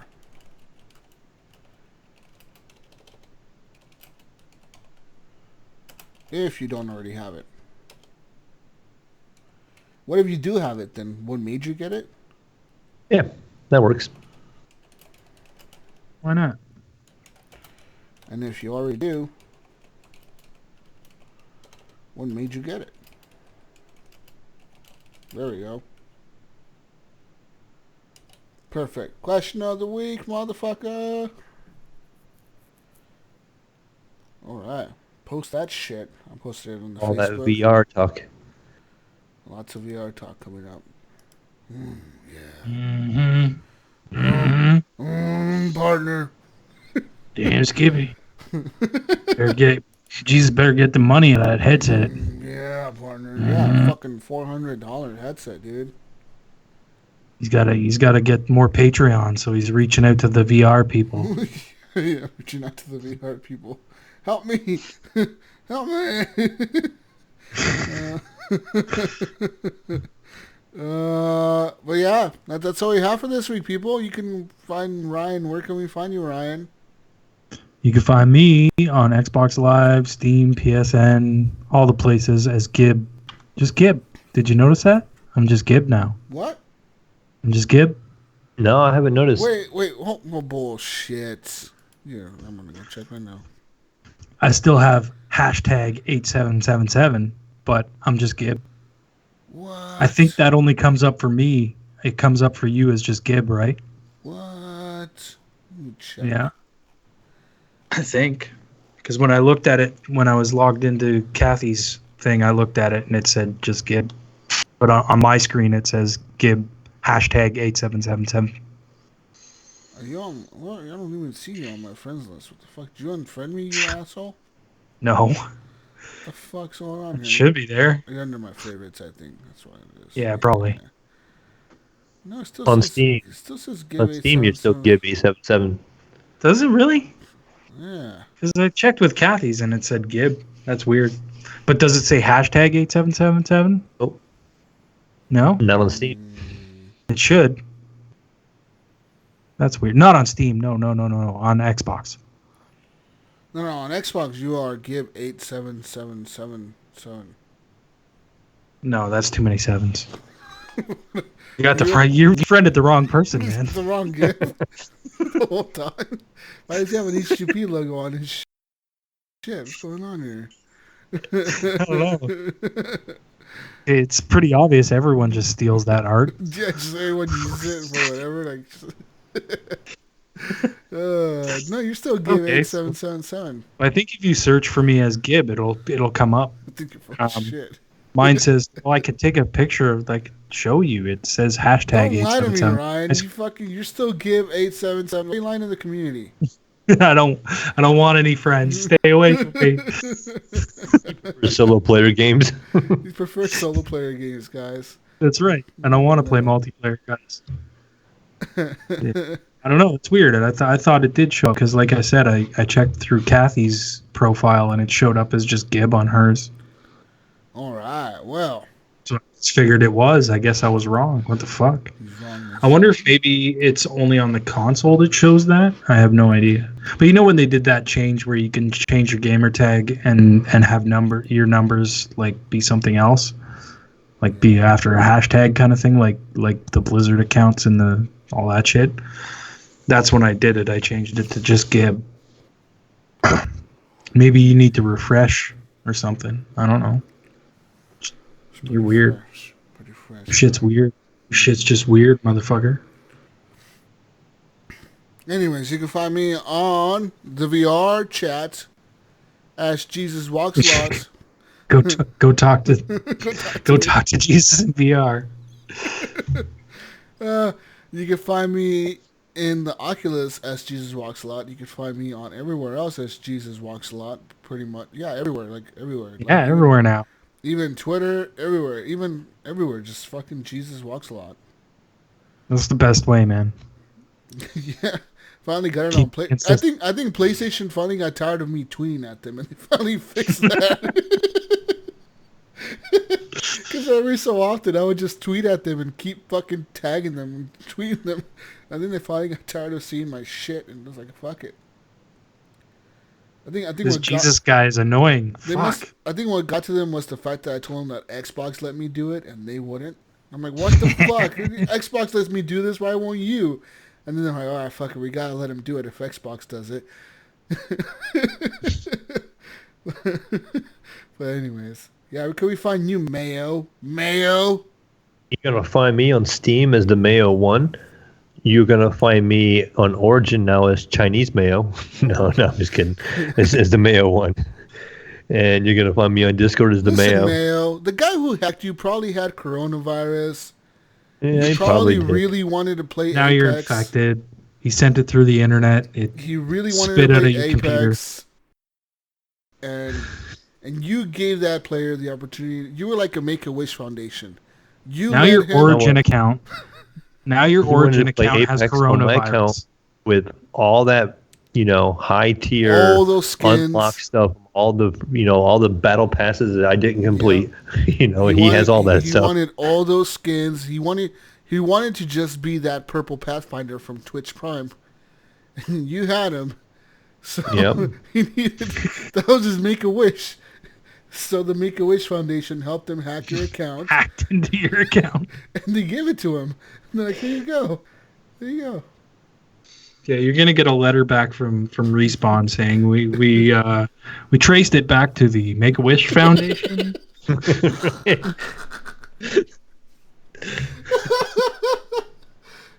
Make a wish, guys.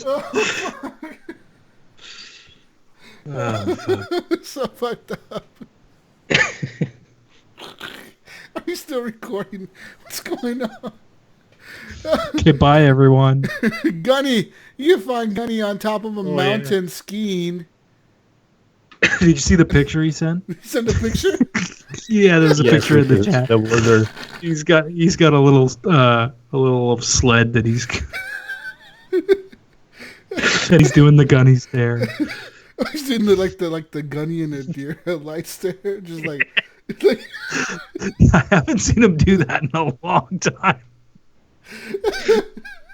Gunny looks like a serial killer in this picture. I love you, Gunny. Fuck, guy. You look like a serial killer. That is like the type of picture they put in a documentary when they go into the history of the serial killer in the past. That's like the type of picture they show. Oh fuck. I gotta look at it again. Just look at it. It looks like a serial killer.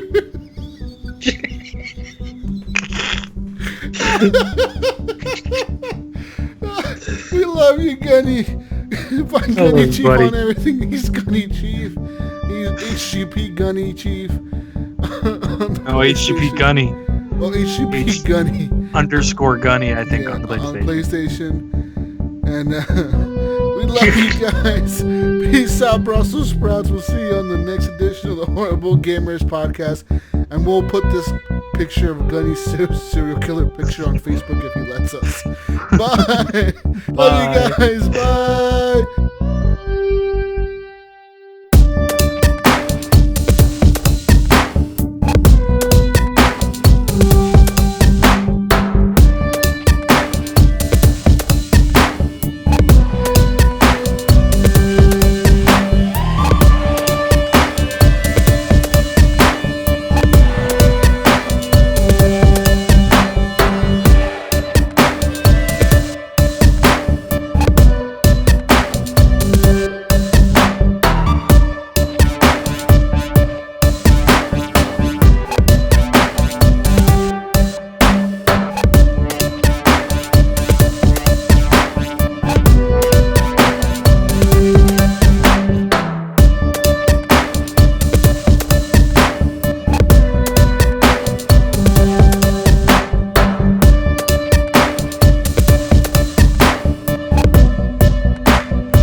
See, you added that.